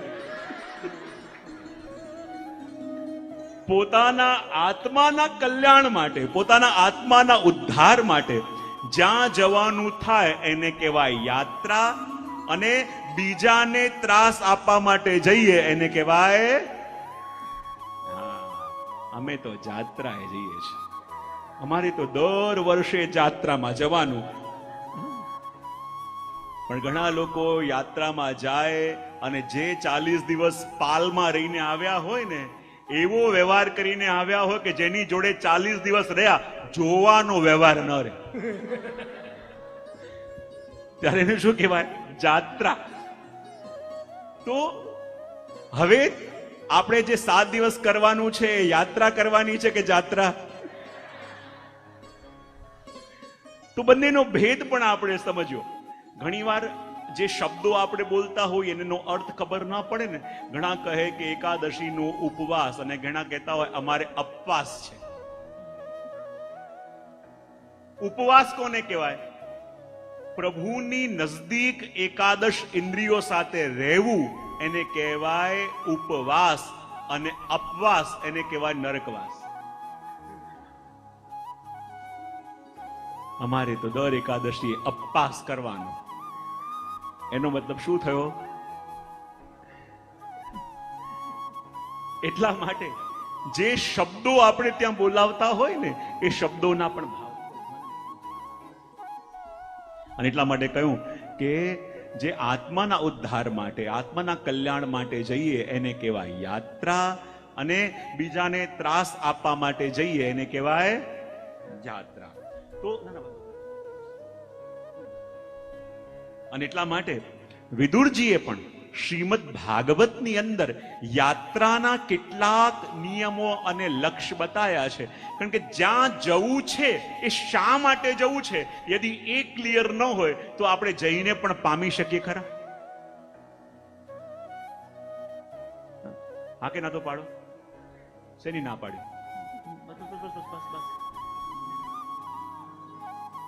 જ્યાં જઈએ છે ત્યાં જવાનું આપણું પર્પસ ક્લિયર હોવું જોઈએ કે નહીં, કે શેના માટે જઈએ છીએ, આપણે ત્યાં જઈને પામવું શું છે, આપણે ત્યાં જઈને અચીવ શું કરવું છે. યદિ એ ક્લિયર ન હોય, પહોંચી ગયા, જે પામવું છે એ તો ન પામીએ, ખાલી ત્યાં જઈને ચેવડો અને પેડા લઈને આવી જઈએ. વજમાં જાઓ છો, શું પામવા માટે ગયા હતા? શું મેળવવા માટે જવાનું છે? શું લેવા જવાનું છે? એ તો પામી ન શક્યા, કારણ કે ખબર જ નથી કે વજમાં જઈને પામવાનું શું છે, વજમાં જઈને કરવાનું શું છે. જે મેળવવું જોઈએ એ રહી ગયું, અને જે ન લાવ્યા હોય તો એ ચાલે એમ હતું એ બધું લઈને અચ્છા, અને એટલા માટે વિદુરજી ભાગવતજીની અંદર કેટલાક નિયમો બતાવે છે કે યાત્રામાં જ્યારે જઈએ તો યાત્રામાં જવાનો ઉદ્દેશ શું છે. તો વિદુરજી કહે છે કે યાત્રામાં જવાના અધિકતર લોકોના બે લક્ષ્ય હોય. એક તો ભગવત પ્રાપ્તિ, બીજું પુણ્ય પ્રાપ્તિ. કયા કયા બે લક્ષ્ય મુખ્ય હોય? પાછળવાળા કયા કયા બે લક્ષ્ય હોય યાત્રામાં જવાના? ભગવત પ્રાપ્તિ અને બીજું પુણ્ય પ્રાપ્તિ. બીજું કયું કે યાત્રામાં શા માટે જવું જોઈએ? બોલે જ્યાં પવિત્ર એકાંતમાં બેસીને આપણને આત્મચિંતન કરવાનો અવસર મળે. કારણ કે જ્યારે વ્યક્તિ ભીડથી ઘેરાયેલો હોય ને તો પોતાની નિજતાને પામી શકતો નથી. પણ જ્યાં જ્યાં વસ્તુથી અટેચ હતો એ બધાને મૂકીને, બધી સુવિધાઓને અહીંયા મૂકીને ત્યાં એ એકાંત વાસ કરે છે, ત્યારે એને એની નિજતાનો પરિચય થાય છે. યાત્રા શેના માટે? તો કહે કે ભગવત ચિંતન અને ભગવત ગુણગાન કરવા માટે. યાત્રા શેના માટે? જરા બોલજો, મને ખબર પડે. પણ જ્યારે જ્યારે યાત્રામાં ગયા ત્યાં જઈને પોતાના આસપાસ વાળા સાથે ભગવત ચિંતન વધારે કરી કે ગામની ખટપટ વધારે કરી? શું કર્યું વધારે? ગામ. ના, ન્યુજર્સી જેવા ડાયા વિષ્ણુ તો ક્યાં મળે? તમારી વાત તો બીજાની વાત કરું છું. જ્યારે જ્યારે પણ આપણે વજમાં જઈએ તો વજમાં જવાનો બીજો લક્ષ્ય શું છે? તો અહીંયા બતાવે છે કે જુઓ, આપણે 24 કલાક 12 મહિના તો અહીંયા બધી સુવિધાઓમાં રહીએ છે, પણ વજમાં જવું એટલે જે અવેલેબલ હોય એમાં જીવન જીવવાની ટેવ પાડવી, એને કહેવાય યાત્રા. આજે સમસ્યા શું થાય છે? ઘર છોડીને વજમાં જોઈએ, પણ વજમાં જઈને પણ જે ફેસિલિટી આપણને ઘરમાં મળતી હોય એ ત્યાં જોઈએ, અને ત્યાં જઈને પણ ઘર યાદ આવે તો ભાઈ ઘરમાં રહીને વજને યાદ કરો, એ વધારે ઉત્તમ છે. લૌકિક ભૂલીને ત્યાં જવું જોઈએ, અને ત્યાં જઈને પણ એ જ સુવિધાઓ બધી આપણને યાદ આવે તો આપણને લાગે કે ત્યાં શું ખોટા. આગળ કહ્યું કે વ્રજ શું છે? કે જ્યાં જઈને ત્યાંની રજ છે ને, કહેવાય પહેલા યાત્રાઓ થતી ને તો યાત્રામાં બધા નીચે આસન પાથરીને સૂતા. હવે તો શરીર સાથ ન આપે એટલે બધી વ્યવસ્થાઓ થવા લાગી.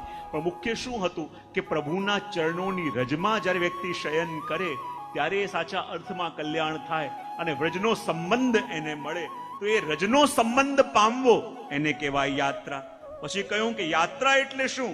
તો કહે શરીર અને ઇન્દ્રિયોના સુખ સગવડથી બંનેને દૂર રાખવા એ સાધના, એને કહેવાય યાત્રા. શું કહ્યું?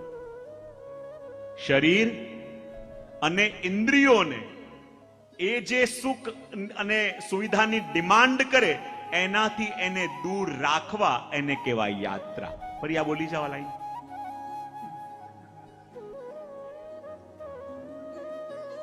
શરીર અને ઇન્દ્રિયો જે સુખ અને સગવડ ડિમાન્ડ કરે એનાથી એને દૂર રાખવા એને કહેવાય. હા, યાત્રામાં જઈએ તો નિયમ લેવામાં આવે કે સાત્વિક અને શુદ્ધ ભોજન કરીશું, પણ જ્યાં જઈએ ને ત્યાં ચાટની દુકાન હોય ને સમોસાની દુકાન હોય, નાની દુકાન હોય તો આપણને લાગે હજી તો યાત્રા શરૂ કરવાની છે, તો એકવાર હમણાં ચાખી લઈએ તો એમાં વાંધો. એકવાર ચાખ્યું ને એવી તબિયત બગડી કે સ્વાદના ચક્કરમાં યાત્રા. બધા બહુ અનુભવી લોકો બેઠા લાગે છે અહીંયા. તો ત્યાં જઈને શરીરે ડિમાન્ડ કરશે કે મારે આ સગવડ જોઈએ, આ જોઈએ, આ જોઈએ, પણ એ ટાઈમે વ્રજમાં જઈને શરીર જે ડિમાન્ડ કરે, મન જે ડિમાન્ડ કરે એ વખતે એને એ ડિમાન્ડ પૂરી કરવી. પણ આપણે પૂરી કરી.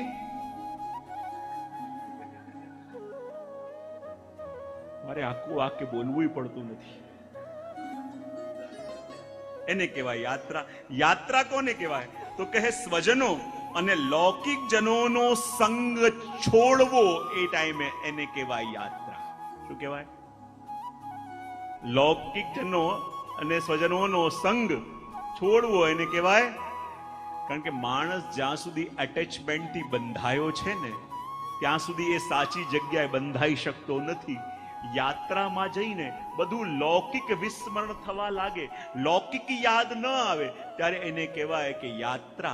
પણ આપણે તો જઈએ, દર ત્રીજે દિવસે ફોન કરીએ કે બરાબર ઘરના તાળા વાખ્યા છે કે કેમ, ગ્રાહ કર્યું છે કે કેમ. આપણને લાગે ત્યાં જઈને એટલી બધી ચિંતા અહીંયાની થાય છે, એને કરતા અહીંયા રહીને ત્યાંનું સ્મરણ કરીએ ને એ વધારે ઉત્તમ. આગળ કહ્યું કે સાદગી, સાત્વિકતા અને સંયમથી જીવન જીવવું એને કહેવાય યાત્રા. શું કહેવાય? આ વિદુરજી અર્થ કરે છે. પછી કહે છે કે પ્રભુ પ્રસન્ન થાય એવા નિયમ લેવા એને કહેવાય યાત્રા. પ્રભુ પ્રસન્ન થાય એવા નિયમ લેવા એને કહેવાય યાત્રા. યાત્રામાં જઈને આપણે એમ નિયમ લઈએ કે રોજ મારે કોઈને પ્રસાદ લેવડાવીને પછી મારે પ્રસાદ લેવો છે, રોજ 2 વૈષ્ણવોને મારે પીરસીને પ્રસાદ લેવડાવવો છે, તો પ્રભુને ગમે કે ના ગમે? હા, જ્યારે જ્યારે પણ હું વ્રજમાં જાઉં તો વ્રજની આ લીલા ભૂમિમાં ક્યારે પણ મારા થકી કોઈ ગંદકી નહીં થાય એવો નિયમ લઈએ તો પ્રભુને ગમે કે ન ગમે? હા, જ્યારે જ્યારે પણ આપણે શ્રી યમુનાજીમાં પૂજન કરવા માટે જઈએ, અને ઘણા લોકો શું કરતા હોય છે, આખા વર્ષમાં ઠાકોરજીની જે પણ માળાજી અને બધું હોય ને પોટલો કરીને લઈ જાય ને ત્યાં જઈને યમુનાજીમાં પધરાવી દે. અને પ્રભુની લીલા સ્થલી, પ્રભુની લીલા રમણ સ્થલીમાં યદિ આપણે કચરો નાખીએ તો પ્રભુને ગમે કે ન ગમે? ગમે એવું કર્યું આપણે કે ન ગમે એવું કર્યું? વ્રજમાં જ્યારે જઈએ છે તો જે એને ગમે છે એવું કરી શકતા નથી, અને જે એને નથી ગમતું એ બધું કરીને આપણે આવીએ છીએ કે નહીં? સાવધાન રહેવું જોઈએ કે આ કઈ ભૂમિમાં આપણે આવ્યા છે. પોતાને બહુ એલર્ટ રાખવું જોઈએ. મને ખ્યાલ છે હમણાં ચિરંજીવ પદ્મેશ બાવાની લાસ્ટ નવેમ્બરમાં દંડવતી પરિક્રમા હતી. ઘણા બધા વૈષ્ણવ અહીંયાથી આવ્યા હતા, અને દંડવતીના પહેલા દિવસે બધાને નિયમ લેવડાવ્યો હતો કે આપણે ખાલી પરિક્રમા કરી લઈએ, તેમાં પ્રભુનું શું સુખ? આપણે આવ્યા, આપણી ઈચ્છા પ્રમાણે પરિક્રમા કરીને ચાલ્યા ગયા, એમાં પ્રભુને આપણે શું આનંદ આપ્યો? ત્યારે એ દિવસે પહેલા દિવસે બધાને નિયમ લેવડાયો કે દંડવતી પરિક્રમા કરીશું, દરેકના હાથમાં બીન બેગ આપવામાં આવશે, અને દંડવતી પરિક્રમા કરતા કરતા જ્યાં જ્યાં પણ એ ગિરાજીની તરહટીમાં તમને કચરો દેખાય એ કચરો લઈ બીન બેગમાં મૂકી અને યાત્રા પૂરી થાય બધાએ ડસ્ટબિનમાં નાખીને આવવાનું છે. અહીંયા ઘણા બધા હાજર હતા અને બધાએ એ સેવા ત્યાં કરી હતી. અને જ્યારે પ્રારંભ કર્યો ત્યારે ગોકુલની સ્કૂલમાં બધાને ખબર પડી, અને સ્કૂલોમાંથી ભરી ભરીને બસો આવવા લાગી, ભરી ભરીને બાળકોની બસો, કે જેટલું ગિરાજીની તરહટીમાં કચરો છે ને એ આપણે કાઢીએ ને, એ દૂર કરીએ ને, તો હું એને સાચી યાત્રા માનું છું. પ્રભુને જે સુખ થાય. હવે જો આપણને જ્યારે જાય તો આપણે કમ્પ્લેન તો કરીએ કે વજની અંદર અહીંયા કચરો પડ્યો છે, ગંદકી પડી છે. હવે રોજ દર વર્ષે લાખો લોકો જાય છે, પણ આપણે આશા રાખીએ કોઈ આવીને કરવું જોઈએ. જો લાખો વૈષ્ણવ એલર્ટ થઈ જાય અને દર વર્ષે જ્યારે પરિક્રમા કરવા જાય ત્યારે એક બેગ લઈને જાય, અને રસ્તામાં જે જે કચરો આવે એ પોતે ઉપાડતા જાય અને નાખીને ડસ્ટબિનમાં નાખીને આવે, તો બહુ શીઘ્ર જ આખું વ્રજ સ્વચ્છ થઈ જાય કે ન થઈ જાય? જેવી રીતે આપણે પરિક્રમા કરવી જોઈએ એવી રીતે કરીએ તો સાચા અર્થમાં પ્રભુને સુખ મળે છે. હવે પહેલાની વાત અલગ હતી, બધા કે ના, ઠાકોરજીનું જેટલું સાહિત્ય છે એ ઢગલો ને ઢગલો લઈને યમુનાજીમાં ઠાલવે, તો એને માનું છું કે એ સેવા નથી, એ ભગવદ અપરાધ છે. યમુનાજી કે જ્યાં નિત્ય ઠાકોરજી વિહાર કરે છે અને આપણે આપણું બધું લઈ જઈને એમાં નાખી દઈએ ને, તો એ આપણે અપરાધ કરીએ છીએ, સેવા નથી કરતા. એ વાત યાદ રાખજો.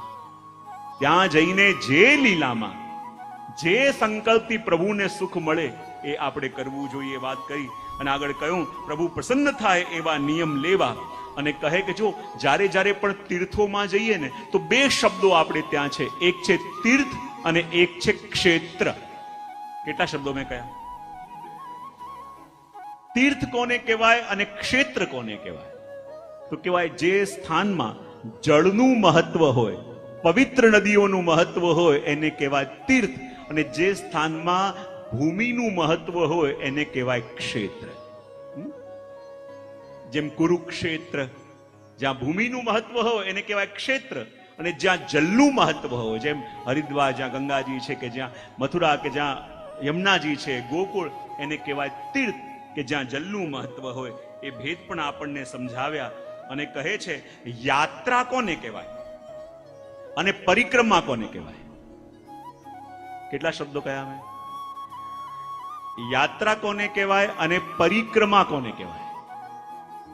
યાત્રા એટલે આપણા ઘરેથી નીકળી જ્યાં પહોંચવાનું છે ત્યાં સુધી પહોંચી એના મુખ્ય સ્થાનોનું ભ્રમણ કરીએ એને કહેવાય યાત્રા.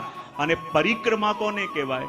જે આપણું આરાધ્ય કે પૂજનીય હોય એ જમણા હાથે રહે એવી રીતે એને સર્કલ રૂપમાં ફરવું એને કહેવાય પરિક્રમા. અને વ્રજયાત્રા જે આપણે કરીએ છીએ ને એ યાત્રા પણ છે અને પરિક્રમા પણ છે. કારણ કે મથુરાથી નીકળી આપણે પાછા ગોકુલ થઈ અને પુનઃ મથુરા આવવાનું છે. એટલે યાત્રા પણ છે અને પરિક્રમા પણ છે. એ બંને વાત આની અંદર કહી અને કહેવાય કે આ વ્રજયાત્રા શાના માટે કરવી જોઈએ. અને આપણે ત્યાં લીલી પરિક્રમાનું મહત્વ કેમ તો એવું વર્ણન મળે છે કે જ્યારે ભગવાને વૃષભાસુરને માર્યો, કોને?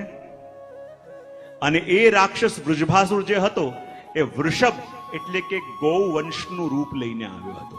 અને જ્યારે ભગવાને એને માર્યો, રાધાજી કહેવા લાગ્યા પ્રભુ આ તો ગૌવંશ હતો અને આપે એને માર્યો. ભગવાન કે અરે આ રાક્ષસ હતો, રાક્ષસ, અને મેં એને માર્યો છે. રાધાજી કે પ્રભુ કોઈ પણ હતો પણ આયો હતો તો ગૌવંશનું રૂપ લઈને, અને યદિ આપ એને મારશો તો આવનાર સમયની અંદર ગૌની રક્ષા કેવી રીતે થશે? અને યદિ પ્રભુ આપે આ ગૌવંશને માર્યો છે તો હવે આપને અપરાધ લાગ્યો.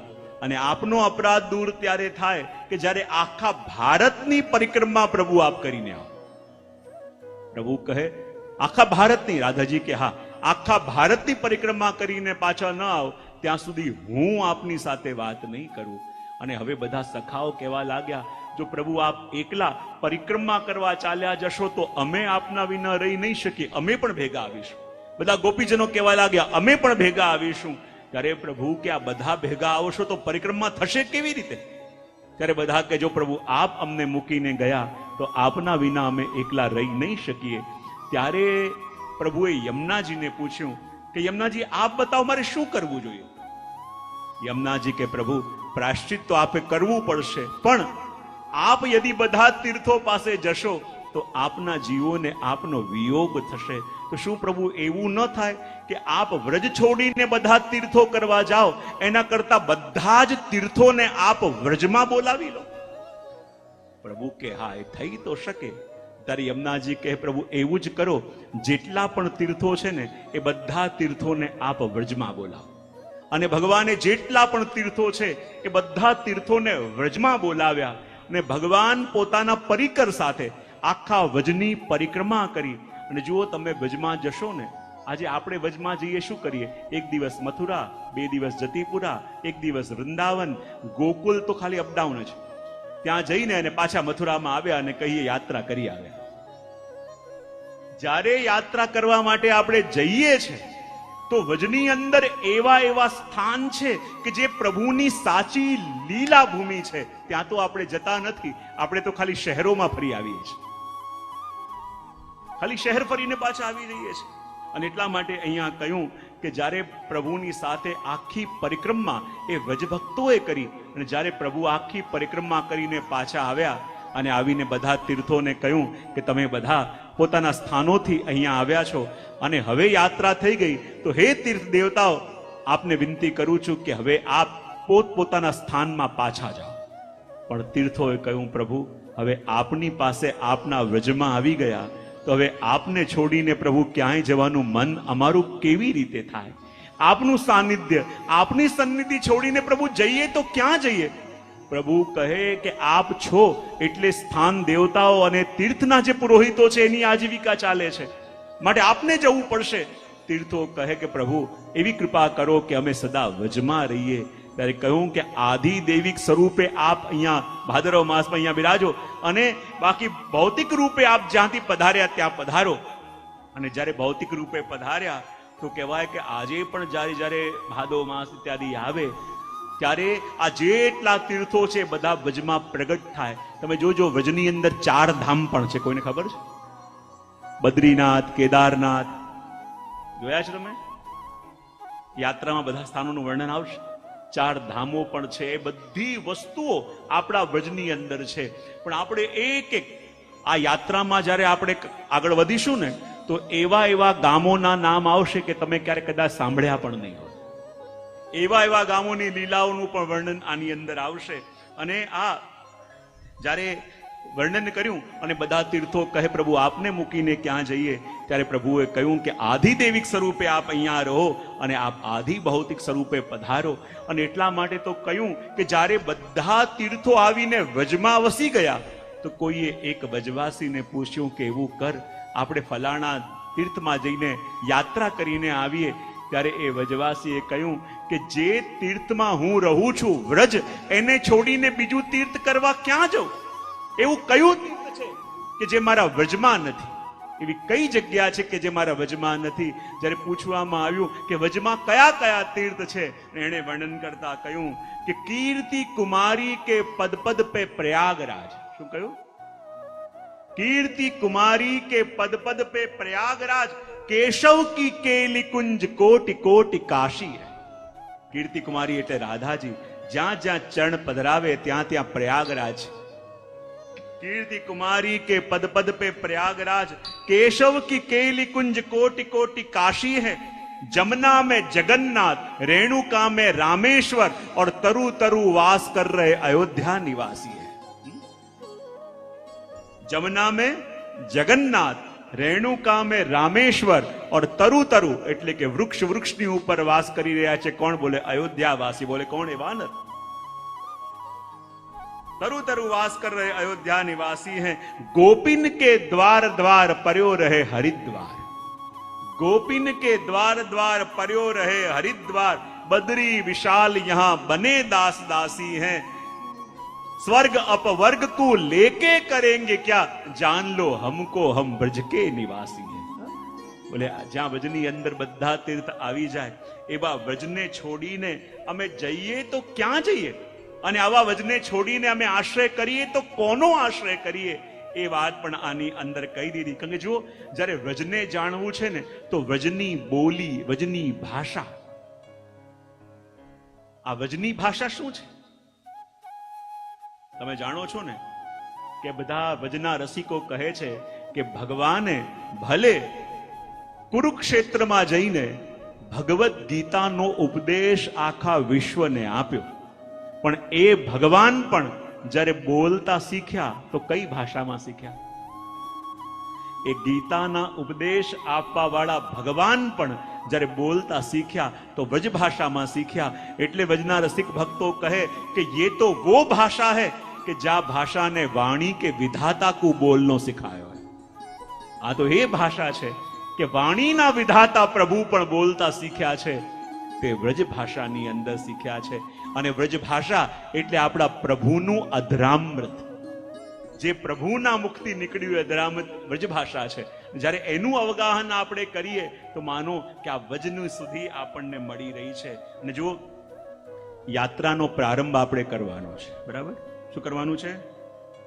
યાત્રાનો પ્રારંભ. અને જ્યારે યાત્રાનો પ્રારંભ કરવાનો છે તો આપણે સૌથી પહેલા આજે શ્રી યમુનાજીના તટ પર નિયમ ગ્રહણ કરવાના છે. તો આજે નિયમ ગ્રહણ થશે. અને યાત્રાનો પહેલો દિવસ હોય ને ત્યારે મથુરાની અંતર્ગૃહી પરિક્રમા થશે. પછી કાલથી આપણી યાત્રા વિધિવત પ્રારંભ થવાની છે. તો જ્યારે નિયમ ગ્રહણ કરવાના હોય તો સૌથી પહેલા એ નિયમ હું એક એક કરીને હમણાં તમને બોલીશ. એમાંથી જેટલા લાગે એટલા પાલન કરવાનો પ્રયત્ન, અને જે અઘરા લાગે ચિંતન તો કરશો ને. પણ જો જ્યારે યાત્રામાં જવાનું હોય ને તો યાત્રાના હું ઈઝી 2-3 પ્રેક્ટિકલ નિયમ કહું તમને. હા કે ના તો પાડ. યાત્રામાં જવું હોય તો યાત્રામાં સુખથી જવું હોય અને યાત્રામાં આનંદથી જવું હોય. યાત્રામાં આનંદથી જવું હોય તો યાત્રામાં જવાનો નિયમ શું? તો તો જો સૌથી પહેલો નિયમ યાત્રાનો શું છે કે યાત્રા ચાહે વ્રજની હોય કે યાત્રા ચાહે જીવનની હોય, બંનેને યાત્રા કહેવાય કે ન કહેવાય? હા કે ના? તો તેની આ પાડી કહેવાય નહીં કે ન કહેવાય નહીં? તો યાત્રા ચાહે વ્રજની હોય કે યાત્રા ચાહે જીવનની હોય, એમાં સૂત્રો સમાન કામ કરે. અને યાત્રા કે જીવન યાત્રામાં સુખથી આગળ જવું હોય તો પહેલો નિયમ શું કે યાત્રા આનંદથી કરવી હોય તો પહેલો નિયમ એ જેટલો સામાન ઓછો એટલી યાત્રા. કેમ બધાને હસવું આવી ગયું? જેટલો સામાન ઓછો એટલી યાત્રા. હા, પણ જીવનમાં ઘણીવાર અનનેસેસરી સામાન પણ આપણે જીવનની યાત્રામાં કે આ વ્રજની યાત્રામાં ભરતા હોઈએ છે કે નહીં? પાછળવાળા, આ સાઈડ વાળા, બાજુવાળા. જીવનની યાત્રા હોય કે વ્રજની યાત્રા હોય, હવે જો જેટલું ઉચકી ઉચકીને ભાગવું પડે તો યાત્રા અઘરી પડે કે ન પડે? તો આપણે જીવનમાં જેટલું ભેગું કરીએ છે, સાચે સાચું કહો કે આમાંથી જેના વિના ચાલે એવી વસ્તુ કેટલી અને જેના વિના કાંઈ ફરક ન પડે એવી વસ્તુ કેટલી? તો આ બંનેની લિસ્ટમાં વધારે લિસ્ટમાં વસ્તુ કઈ નીકળશે? ફરી એક વાર, જીવનમાં આપણે જે જે ભેગું કર્યું છે તો આના વિના ચાલે એમ નથી, આના વિના નહીં ચાલે એવી વસ્તુઓ કેટલી? અને આ ન હોય તોય બહુ ફરક ન પડે એવી વસ્તુઓ કેટલી? અને આ બંનેનું લિસ્ટ બનાવીએ તો આપણા ઘરમાં વધારે વસ્તુ કઈ નીકળે?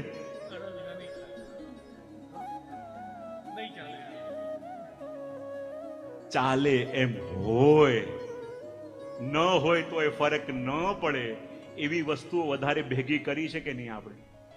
હા કે ના? તો પાડો. અને સામાન ઘણીવાર ઘરમાં ભર્યો હોય અને ઘણીવાર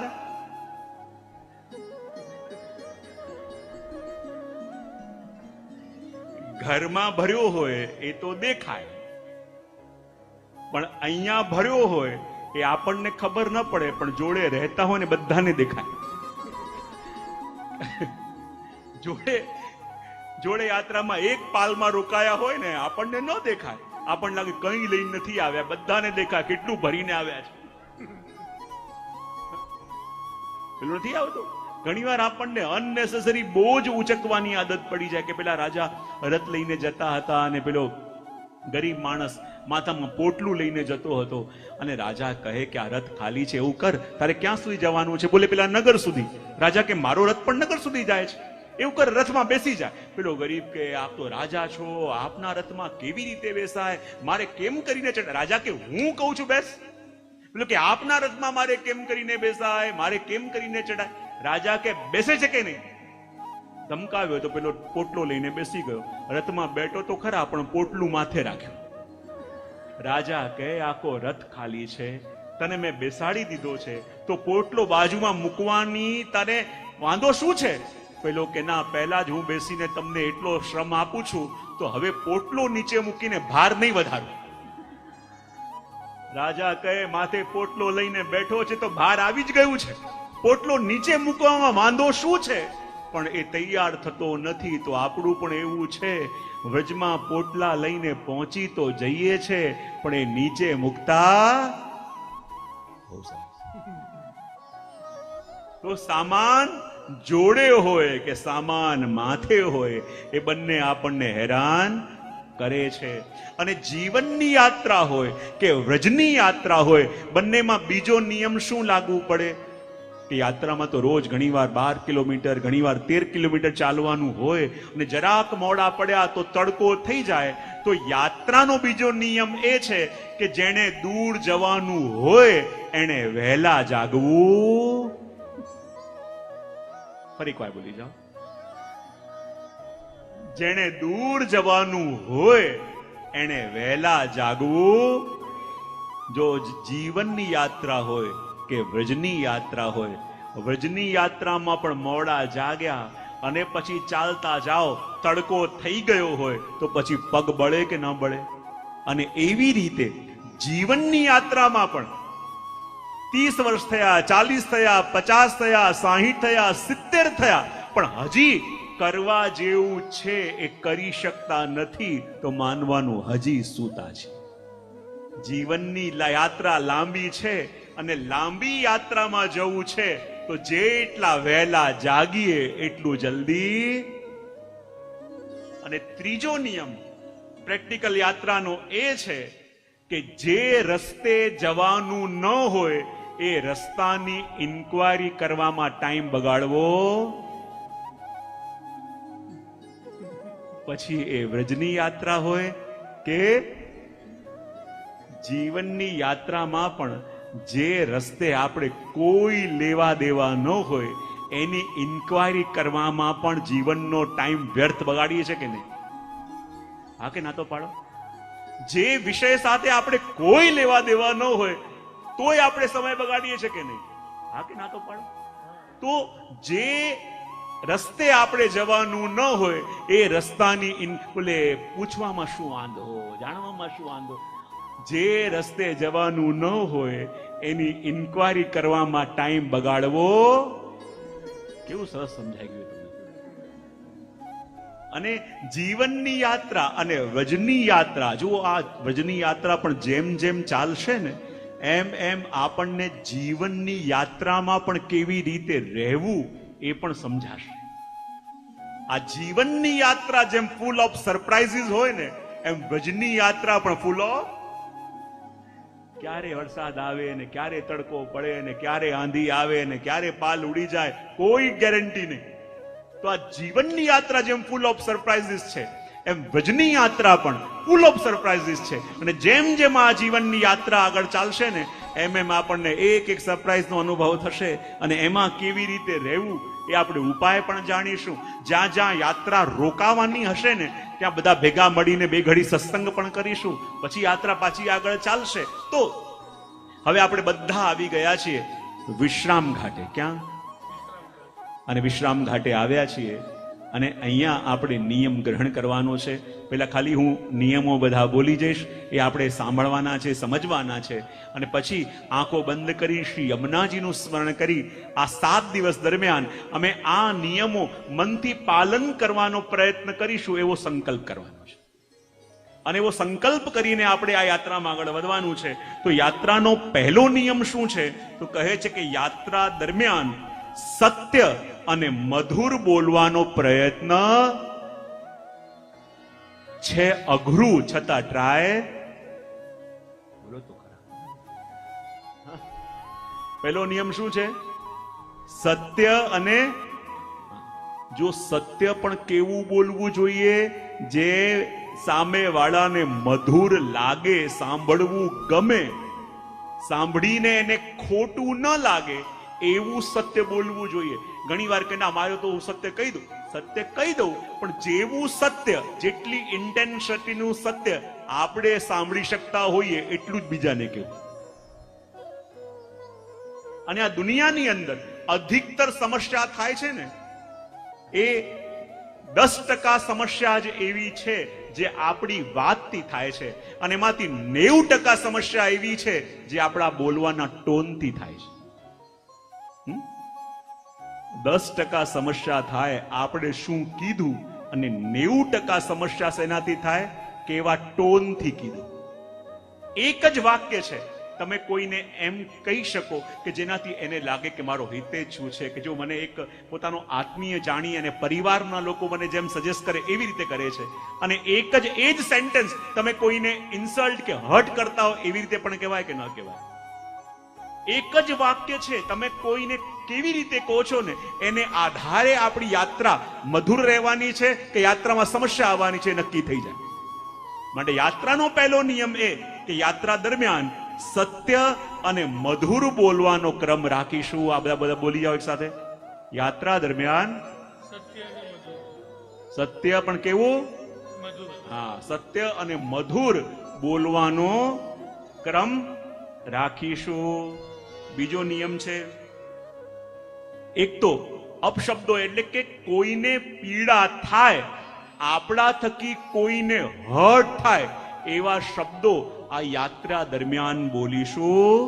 હા, જો આપણા થકી કોઈના હૃદયને પીડા થાય ને તો એને પણ જીવ હિંસા કહેવામાં શાસ્ત્રોમાં આવે છે. ખાલી કોઈને મારી દેવું કે મારવું એ તો જીવ હિંસા છે, પણ આપણા થકી કોઈના હૃદયમાં બિરાજેલા પ્રભુને પીડા થાય છે તો એ પણ જીવ હિંસા છે. તો યાત્રા દરમિયાન અમારા દ્વારા કોઈ એવા શબ્દો નહીં નીકળે કે જેનાથી સામે વડાનું દિલ દુભાય. ત્રીજું, બીજાના અપરાધો ને ક્ષમા કરવાનો ભાવ યાત્રામાં રાખીશું. એક સાથે બોલી જાઓ, ફરી એક વાર બોલી જાઓ. કેમ ધીમું ધીમું બોલો છો? બીજાના અપરાધોને ક્ષમા કરવાનો ભાવ આ યાત્રામાં રાખીશું. આપણને લાગે કોઈ મને આવું કહી દે, કોઈ મારા માટે આમ વિચારે, કોઈ આમ કહે તો પણ ક્ષમા. તો હું કાયમ બધાને કહેતો હોઉં છું કે forgive everybody, not because they deserve forgiveness but because you deserve peace. ક્ષમા શાના માટે કરવાનું? એક ક્ષમા ડિઝર્વ કરે છે એટલા માટે નહીં, પણ તમે શાંતિથી રહી શકો ને એટલા માટે. કોઈના માટે ગ્રજીસ મનમાં ભરેલા હોય, તમે 2 મિનિટ શાંતિથી નહીં બેસી શકો.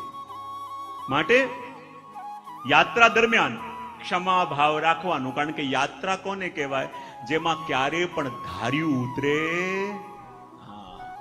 યાત્રા કોને કહેવાય? જેમાં કોઈના પ્લાનિંગ ક્યારે ચાલતા. યાત્રા કોને કહેવાય? જેમાં જે નક્કી કરીને રાખ્યું છે એ જરૂરી નહીં કે એવું જ સામે આવે, એને કહેવાય યાત્રા. તો યાત્રામાં શું કરવું? બોલે ક્ષમા ભાવ રાખવાનો. કારણ કે કોઈ આપણું બગાડવાનો પ્રયત્ન કરતો નથી, પણ ચાહે કોઈ વ્યવસ્થા કરવા વાળો હોય, કોઈ આ કરવા વાળો હોય. હવે ઘણીવાર જે સમસ્યાઓ હોય એ બિયોન્ડ કંટ્રોલ હોય તો કોઈના હાથમાં કઈ વસ્તુ રહે. તમે યાત્રામાં હો અને ધોધમાર વરસાદ આવે અને બધા પાલ વહી જાય તો એ વસ્તુ કોઈના કંટ્રોલમાં હતી? હા કે ના? તો પાડો.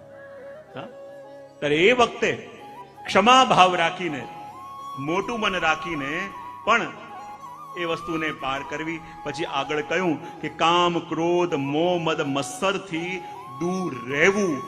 લાલચ જાગે, શાંત કરવી. ક્રોધ જાગે, શાંત કરવું. અને હું હંમેશા પેલા 3 નિયમ આપતો હોઉં છું ને, 3 શબ્દો કહેતો હોઉં છું. આ 3 શબ્દો હંમેશા બોલો તો જીવનમાં ક્યાંય વાંધો ના આવે. કયા 3 શબ્દો હતા? સ્વીકાર, સ્વીકાર, સ્વીકાર. જરા બોલી જાઓ એક સાથે.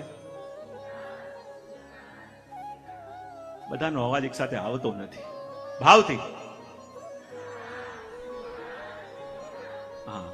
સ્વીકાર, સ્વીકાર, સ્વીકાર. જેવી વ્યવસ્થા મળે, બોલો તો ખરા, જેવા લોકોનો સંગ મળે, જેવી પરિસ્થિતિ મળે, તો તકલીફ જીવનમાં થાય છે ક્યાં? જે સામે આવ્યું એને આપણે એક્સેપ્ટ કરી શકતા નથી. આપણે અસ્વીકાર કરીએ ને ત્યારે એના સામર્થ્યને ઓર વધારી દેતા હોઈએ છીએ. જ્યારે સમસ્યાને તમે એક્સેપ્ટ કરી લો ને, એની ઇન્ટેન્સિટી ઘટી જાય. ને જ્યારે તમે પ્રોટેક્ટિવ મોડમાં આવી જાઓ ને ત્યારે એની શક્તિને તમે વધારો છો. તો જીવનમાં ગમે તેવી સમસ્યા આવે, આ 3 શબ્દો બોલી લેવાના: સ્વીકાર, સ્વીકાર, સ્વીકાર. અને જેવી પરિસ્થિતિમાં હોઈએ અને આપણે સ્વીકાર સ્વીકાર કહીએ તો પછી પ્રભુને પણ કહેવું પડે તો ગમે તેવો કેમ ન હોય પણ મને સ્વીકાર, સ્વીકાર, સ્વીકાર.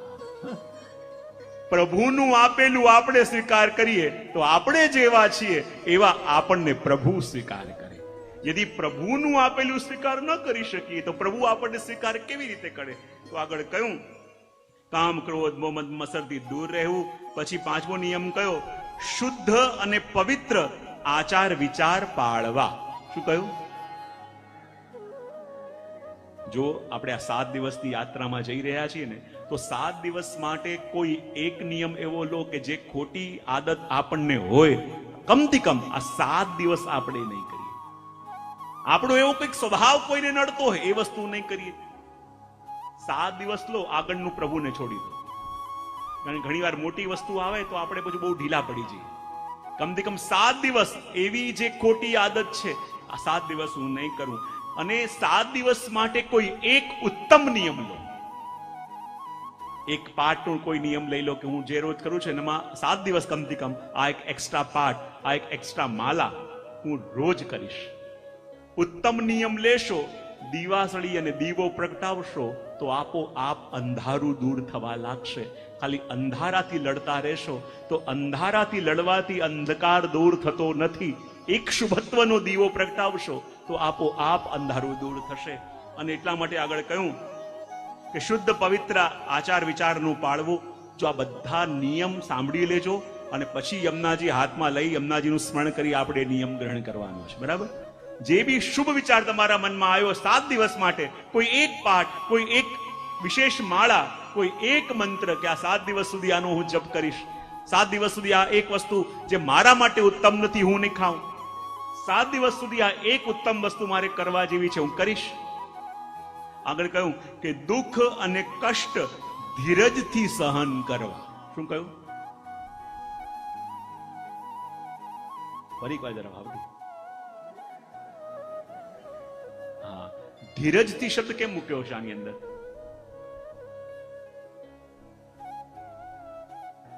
જ્યારે કોઈ પણ આપણે એક્સપેક્ટ કર્યું ન હોય એવી કન્ડિશન્સ, એવા સર્કમટેન્સીસ સામે આવી જાય તો માણસનો સ્વભાવ શું છે?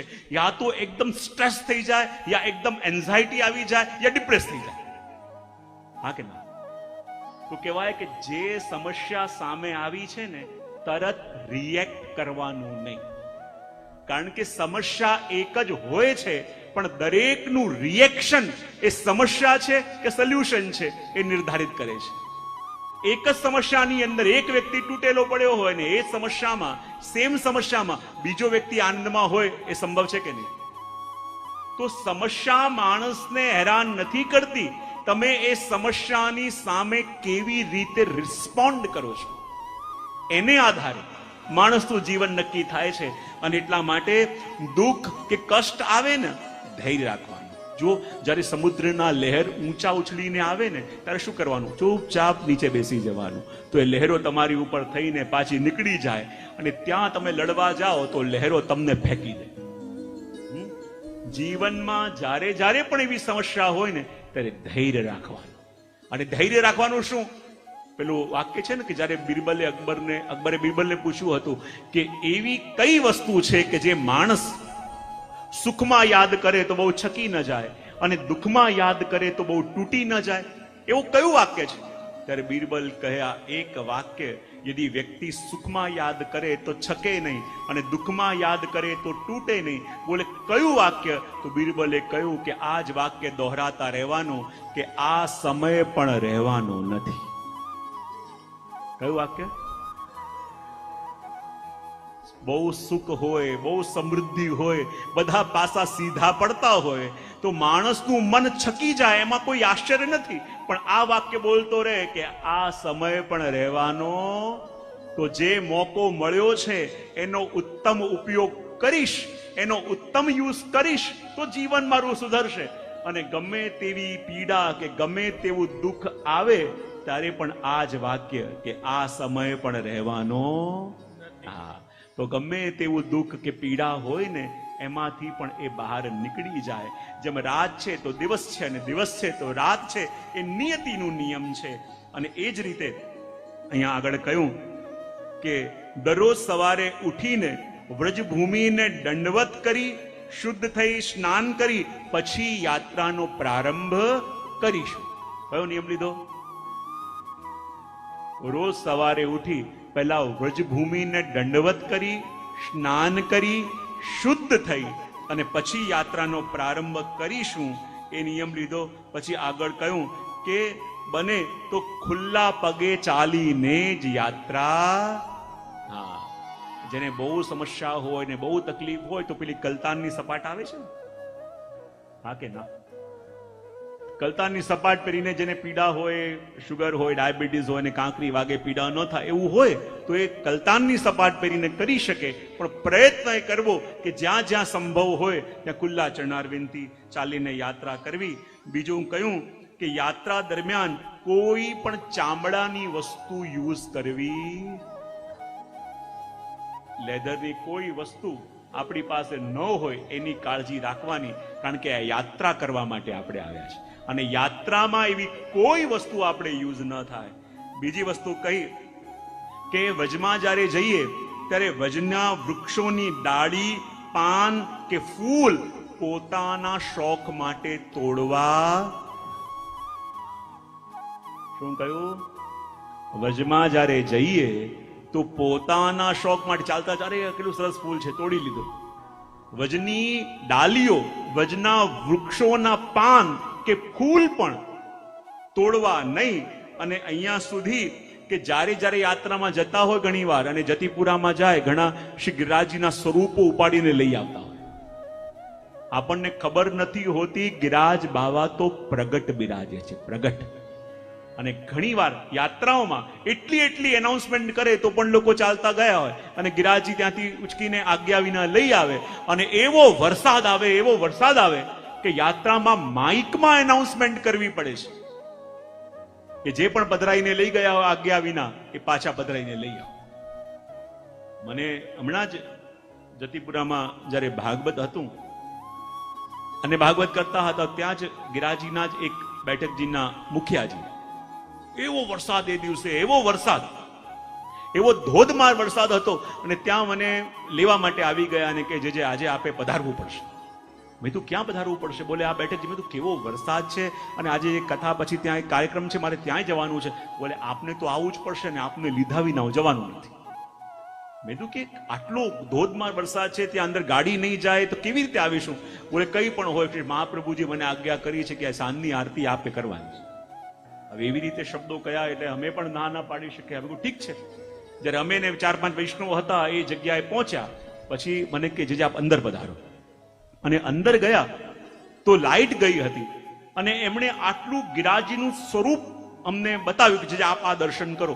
અને જોયું તો જે રત્નજડિત ગિરિરાજજીનું વર્ણન આપણે સાંભળીએ છીએ એવા આખા ગિરિરાજજીના સ્વરૂપમાં અલગ અલગ રત્નો જડેલા છે અને એવો પ્રકાશ એમાંથી અલગ અલગ રંગનો આવે છે. જોઈને અમે પણ દંગ થઈ ગયા. કેવું દંગ, એવું અદ્ભુત સ્વરૂપ. અને મેં કહ્યું કે આ ક્યાંથી? ત્યારે એમણે કહ્યું કે મુંબઈના કોઈ વૈષ્ણવ કોઈ વલ્લભકુલની આજ્ઞા કે કંઈ લીધા વિના ગિરિરાજજી ઉપર ગયા અને માર્ગમાં એમને આ સ્વરૂપ મળ્યું તો એમણે કોઈની પણ આજ્ઞા વિના ચૂપચાપ ખિસ્સામાં મૂકી લીધું અને પછી ગયા મુંબઈ. અને આ આજ્ઞા વિના સ્વરૂપ લીધું તો જીવનમાં એવી ઉથલ પાથલ ચાલુ થઈ અને બધા તકલીફ થવા લાગી. એને કોઈને પૂછ્યું કે આ કેમ થઈ રહ્યું છે? બોલે તમે ભજમાં ગયા કઈ લાયા તો નથી ને? બોલે અમે તો આજ્ઞા લીધા વિના ચૂપચાપ ગિરિરાજજીનું આ રત્નજડિત સ્વરૂપ છે પધરાઈ લાવ્યા. બોલે આજ્ઞા વિના કેવી રીતે લાવ્યા? જાઓ હમણાં ને હમણાં પધરાઈને લાવો. ત્યારે કોઈ બેઠકજીના મુખિયાજીનો કોન્ટેક્ટ નંબર એમની પાસે હશે, એમણે વાત કરી, ત્યાં ગયા, એ પધરાયું અને પછી જીવનમાં બધી શાંતિઓ થઈ. તો જુઓ, વજની એક નાની વસ્તુ પણ ઘરે લાવવાનો અધિકાર નથી. આ તો શ્રી યમુનાજી માત્ર છે ને એ મા રૂપ છે, તો કૃપા કરીને એમનું જલ લોટીજી સ્વરૂપે આપણે ઘરમાં આવી શકે. પણ વજની રજ ઘણી વાર આપણને લાગે ના અમારે લેવું નથી, કોઈ વજવાસી અમને ત્યાં કોઈ આપ્યું ને આપ્યું. આપણા અધિકાર વિના આપણે સામે ચાલીને એ વસ્તુ લઈને ન આવે. આપણો અધિકાર, કારણ કે પ્રભુની લીલા સ્થલી છે, એ પ્રભુની લીલા પરિકર છે અને પ્રભુના લીલા પરિકરને પ્રભુથી દૂર કરવાનો આપણો કોઈ અધિકાર નથી. અને માટે કહ્યું ભજમાં કોઈ પણ વૃક્ષ ડાલી પાંદડા તોડવા નહીં. બીજું કહ્યું માર્ગમાં આવતા બધા મંદિરોમાં સન્મુખ થઈને યાત્રા કરવી. હવે જો ગરમીના હિસાબે બધા યાત્રા રાતે કરતા હોય છે, પણ અધિકતર પ્રાચીન ક્રમ તો એ છે કે જ્યારે બધા તીર્થ દેવતાઓ જાગતા હોય ને ત્યારે યાત્રા થાય, કે બધા મંદિરો માર્ગમાં જેટલા આવે એટલા દર્શન કરતા કરતા દંડવત કરતા કરતા. હા, એક વ્યવસ્થાના ભાગરૂપ છે. ગરમીમાં ગયા છે, દિવસે થાય એમ નથી તો આપણે રાતે કરીએ છીએ, પણ જેટલા મંદિર આવે કમથી કમ બહારથી સન્મુખ દંડવત કરીને વંદન કરીને ત્યાંથી જવું જોઈએ, એવો યાત્રાનો નિયમ છે. આગળ કહ્યું કે માર્ગમાં આવતા બધા મંદિરોમાં સન્મુખ થયું. સાત્વિક ભોજન કરીશું યાત્રામાં. શું કરીશું? કે જેથી આળસ આવે, નિંદર આવે. હા, પછી આગળ કહ્યું કે પાલ પર આવ્યા પછી પાલમાં આવેલા કોઈ પણ અતિથિ કે બ્રાહ્મણ હોય એનું અમે યથા યોગ્ય સત્કાર કરીશું. શું કહ્યું?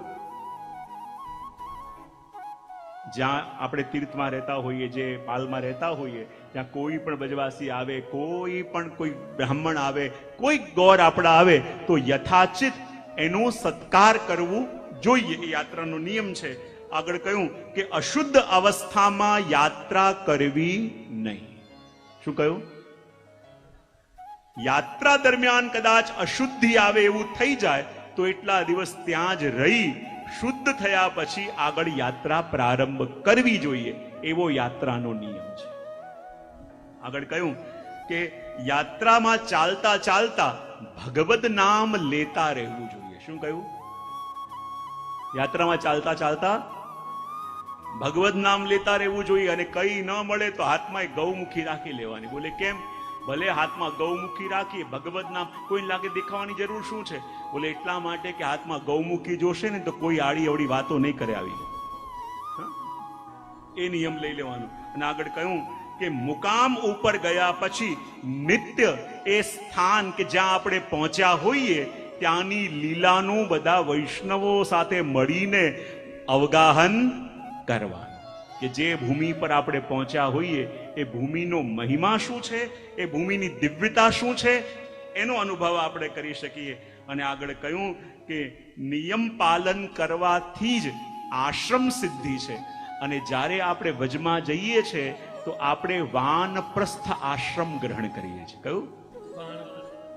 4 આશ્રમ બતાવ્યા છે, 4 આશ્રમ છે ને, એમાં વાનપ્રસ્થ આશ્રમ આપણે ગ્રહણ કરીએ છીએ. જેમ ટેન્ટમાં રહેવાનું, આ રીતે પાલન કરવાનું. તો આ નિયમો જે આપણે લીધા હોય એનું પાલન કરીએ તો સાધન સિદ્ધિ થાય. માટે હવે બધા હાથમાં જલ લઈ લો. વિશ્રામ ઘાટે આંખો બંધ કરી કલ્પના કરો કે શ્રી યમુનાજીના તટ ઉપર આપણે બેઠા છીએ. શ્રી યમુનાજીનું જલ આપણા હસ્તમાં છે. અને આ 7 દિવસની આપણી વ્રજયાત્રામાં 84 કોષની પરિક્રમામાં આપણે કેવા કેવા શું નિયમ લેવા માંગીએ છીએ એ મનમાં ખાલી સંકલ્પ કરો અને શ્રી યમુનાજીને વિનંતી કરો કે યમુનાજી કૃપા કરીને આપ અમારી યાત્રા સુખ રૂપે પૂર્ણ કરાવજો. આ દેહ તો પ્રભુ આપને લાયક નથી, મન આપને લાયક નથી, ઇન્દ્રિયો આપને લાયક નથી, પણ અમે જાણીએ છીએ કે જેવા છીએ આપના છીએ.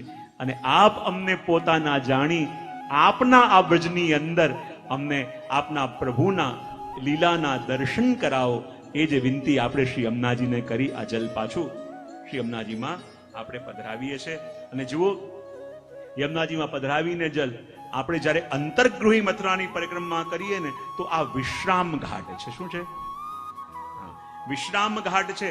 તો વિશ્રામ ઘાટ શ્રી યમુનાજી જ્યારે વ્રજભૂમિમાં પધાર્યા તો વ્રજભૂમિમાં પધારીને આ સ્થાન પર વિશ્રામ કર્યો, માટે પણ નામ વિશ્રામ ઘાટ. જ્યારે વ્રજયાત્રાનો પ્રારંભ થાય તો કહેવાય આ જ ઘાટથી થાય.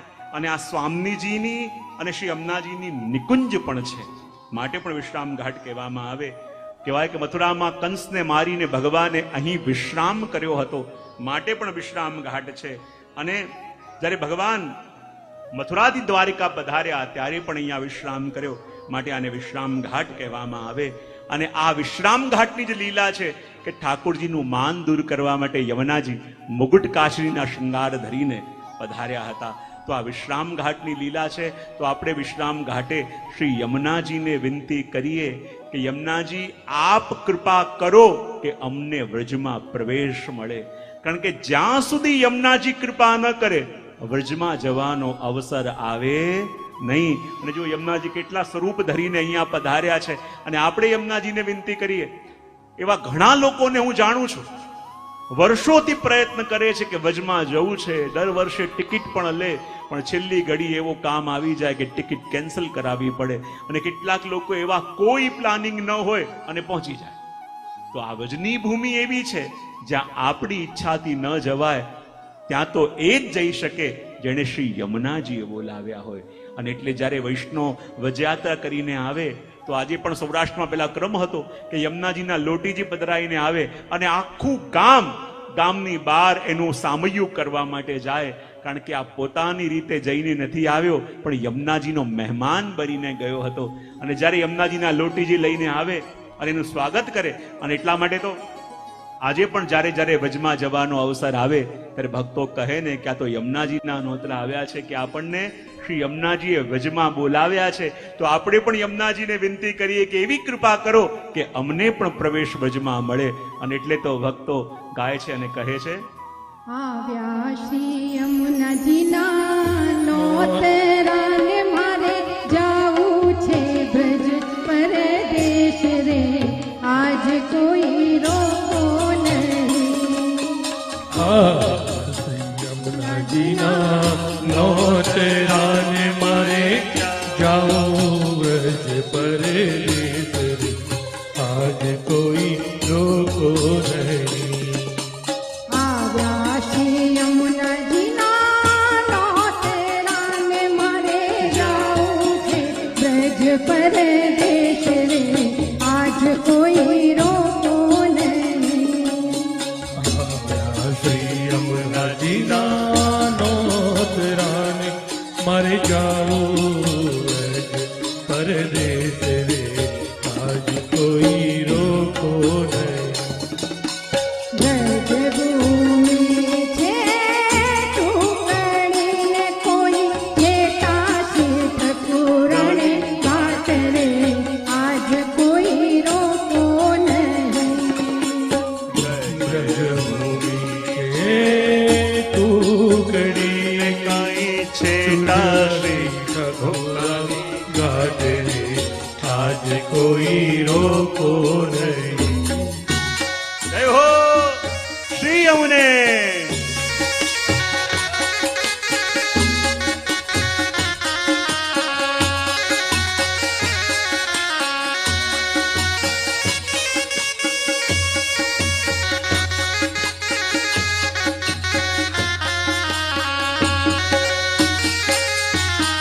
યમુનાજીને કાંઠે ઊભી નાવડીને, એ હાલો યમુનાજીને કાંઠે ઊભી નાવડીને મારો બાલો જુએ છે વાટ. વાટ રે, આજ કોઈ રોકો નહીં. હે યમુનાજીને કાંઠે ઊભી જય હો નાવડીને મારો વાલો જુએ છે વાટ રે, આજ કોઈ રોકો નહીં.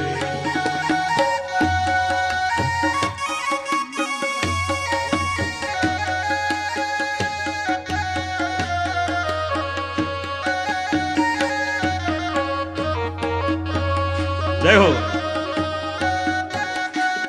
બધાની તાળીઓ ભાવથી.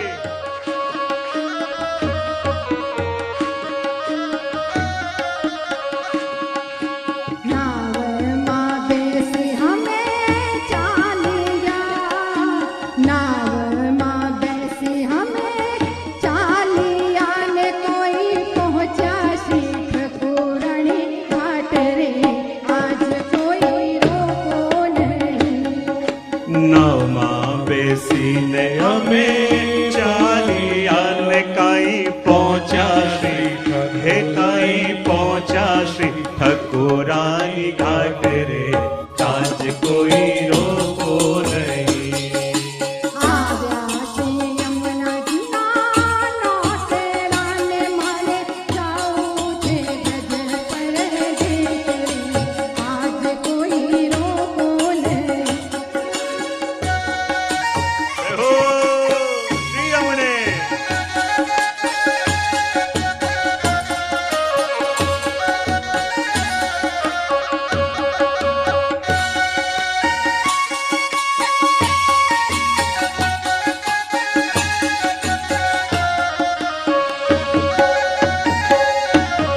ગંગા ગંગાને નાયા ગોમતીને મારે કરવા શ્રી યમુનાના પાલે, આજ કોઈ રોકો નહીં. ગંગા નાયા ને નાયા ગોમતીને મારે કરવા શ્રી, હો મારે કરવા શ્રી યમુના कोई रोको नहीं।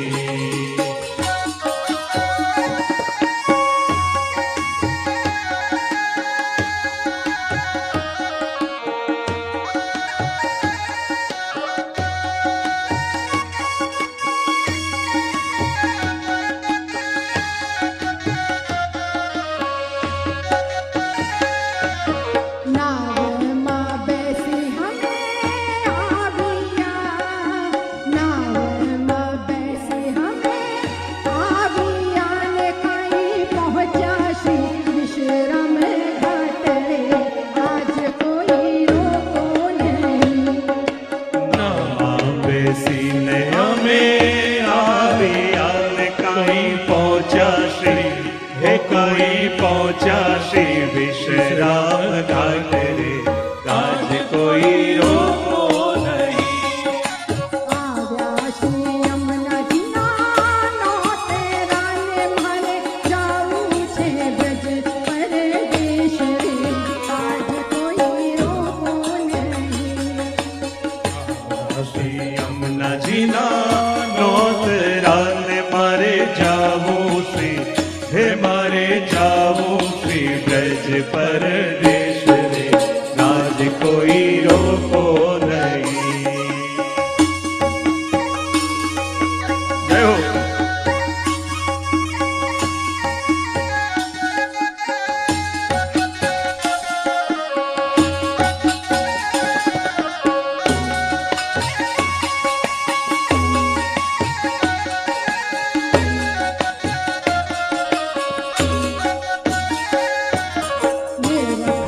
નિરખવાસી નાથજીને કોઈ વૈષ્ણવની ભીડા ભીડ રે, આજ કોઈ રોકો નહીં। નિરખવાસી નાથજીને કાંઈ વૈષ્ણવની, હે કાંઈ વૈષ્ણવની ભીડા ભીડ રે, આજ કોઈ રોકો નહીં। વલ્લભના દાસની વિનતી રે, હમને દેજો શ્રી વ્રજમાં વાસ રે, આજ કોઈ રોકો નહીં। વલ્લભદાસની વિનતીને અમને દેજો શ્રી, હે અમને દેજો શ્રી, રાજ કોઈ રોકો નહીં। વલ્લભદાસની વિનતીને અમને દેજો શ્રી, બ્રજમાં વાસને, આજ કોઈ રોકો નહીં। યમુનાજીના નોતરાને મારે જાવું છે બ્રજ પરદેશ રે, આજ કોઈ રોકો નહીં। હે રંગલો જામ્યો કાલિંદીને ઘાટો ગાડા તારા, જય હો। ઓરે છબીલા તારા, જય હો। ઓરે રંગીલા તારા, રંગ બેરું જુએ તારી વાત રંગીલો, હે રંગીલો જામ્યો કાલિંદીને ઘાટો ગાડા તારા, જય હો। ઓરે છબીલા તારા, જય હો। ઓરે રંગીલા તારા, રંગ બેરું જુએ તારી વાત રંગીલો, હે દીને ઘાટો ગાડા તારા, ઓરે છબીલા તારા, ઓરે રંગીલા તારા, રંગ બેરું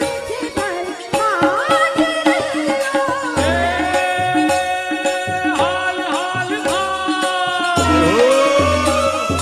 હાલ હાલ વહી જાય રાત વાતમાં, હાલ હાલ હાલ વહી જાય રાત વાતમાં, પડતે રે પરબાચો ગાડા તારા, ઓરે છબીલા તારા, ઓરે રંગીલા તારા, રંગ બેલું જુએ તારી વાત રંગીલો, હે રંગીલો જામ્યો કાલિંદીને ઘાટો ગાડા તારા, ઓરે રંગીલા તારા, ઓરે છબીલા તારા, રંગ બેલું જુએ તારી વાત રંગીલો,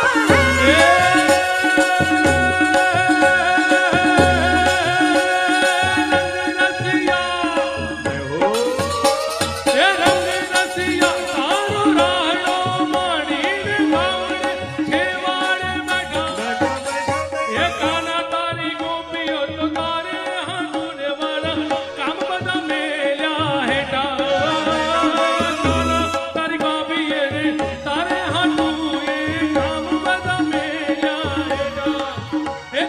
જય હો હે તને જય હો હે તને લડશે તારી જય ગોદામાં ચોગાડા તારા ઓરે છબીલા તારા રંગ બેલું જુએ તારી વાટ રંગ લો રે રંગ લો જામ્યો કાલિંદી ને કાચો ગાડા તારા જય હો ઓરે છબીલા તારા જય હો છબીલા તારા રંગે ઝૂલશે તારી વાટ રે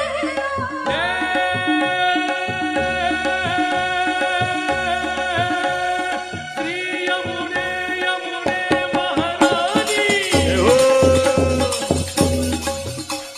શ્રી યમુને યમુને મહારાણી જય શ્રી યમુને મહારાણી શ્રી પ્રિયા પટરાણી શ્રી યમુને યમુને યમુને મહારાણી ઓ યમુને યમુને મહારાણી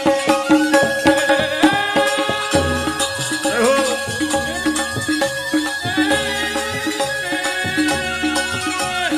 ચતુર્થ પ્રિયા મહારાણી શ્રી યમુને જય હો ચતુર્થ પ્રિયા મહારાણી શ્રી યમુને યમુને યમુને મહારાણી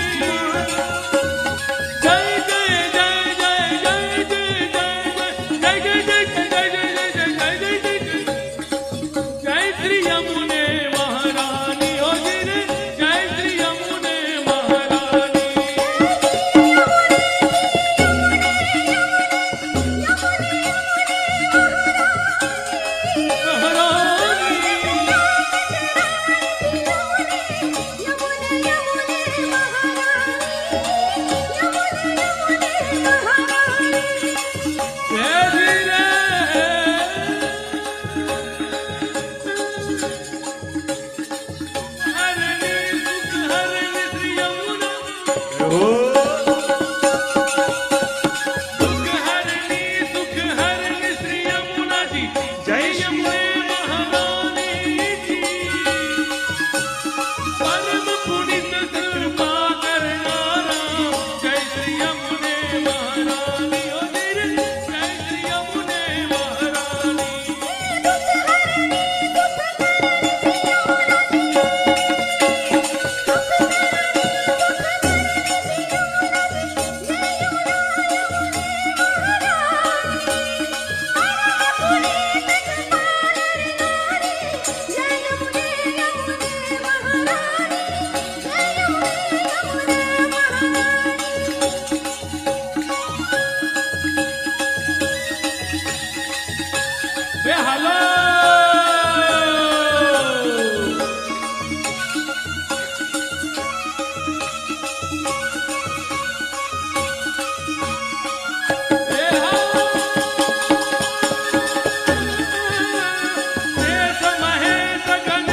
જય હો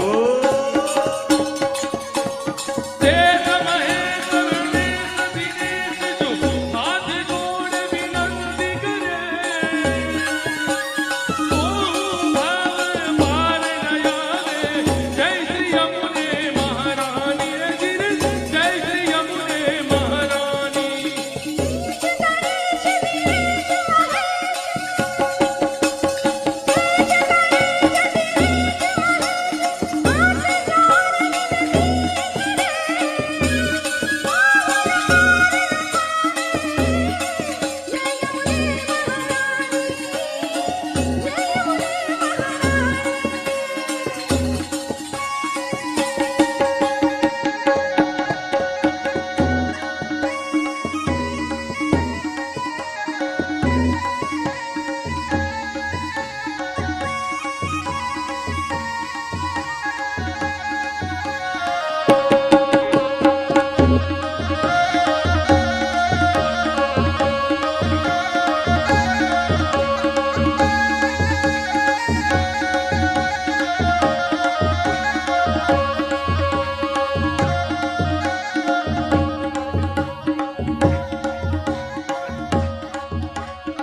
बोलिए श्याम सुंदर श्री यमुने महारानी जी की। श्री यमुना जी ना विश्राम घाट ऊपर આજે આપણે નિયમ ગ્રહણ કર્યો. અહીં તો વિશ્રામ ઘાટની લીલાઓનું જ અવગાહન કરતા હતા. ત્યાં આપણો સમય પણ આજે થઈ ગયો છે. આપણે ચિંતા ન કરો, કાલે અંતર્ગ્રહી પરિક્રમા સંક્ષિપ્તમાં કરીને અને પછી જ આપણી યાત્રા આગળ મધુવન તરફ. યાત્રાનો પહેલો મુકામ ક્યાં થાય? મધુવન તરફ પ્રારંભ થશે ને ત્યાંથી આગળ વધતા વધતા જેટલા પણ ગામો કાલે થાય, કારણ કે વ્રજમાં આવું એ પણ આપણા હાથમાં નહીં અને કેટલે આગળ જવું એ પણ આપણા હાથમાં. તો પ્રભુ જ્યાં સુધી લઈ જશે ત્યાં સુધી, જ્યાં રહેવાનું કહેશે ત્યાં, અને જે રીતે રહેવાનું કહેશે એ રીતે. તો આ સંકલ્પની સાથે આપણા પ્રથમ દિવસના આ 84 કોષ વ્રજ પરિક્રમા સત્રને અહીં વિરામ આપીશું.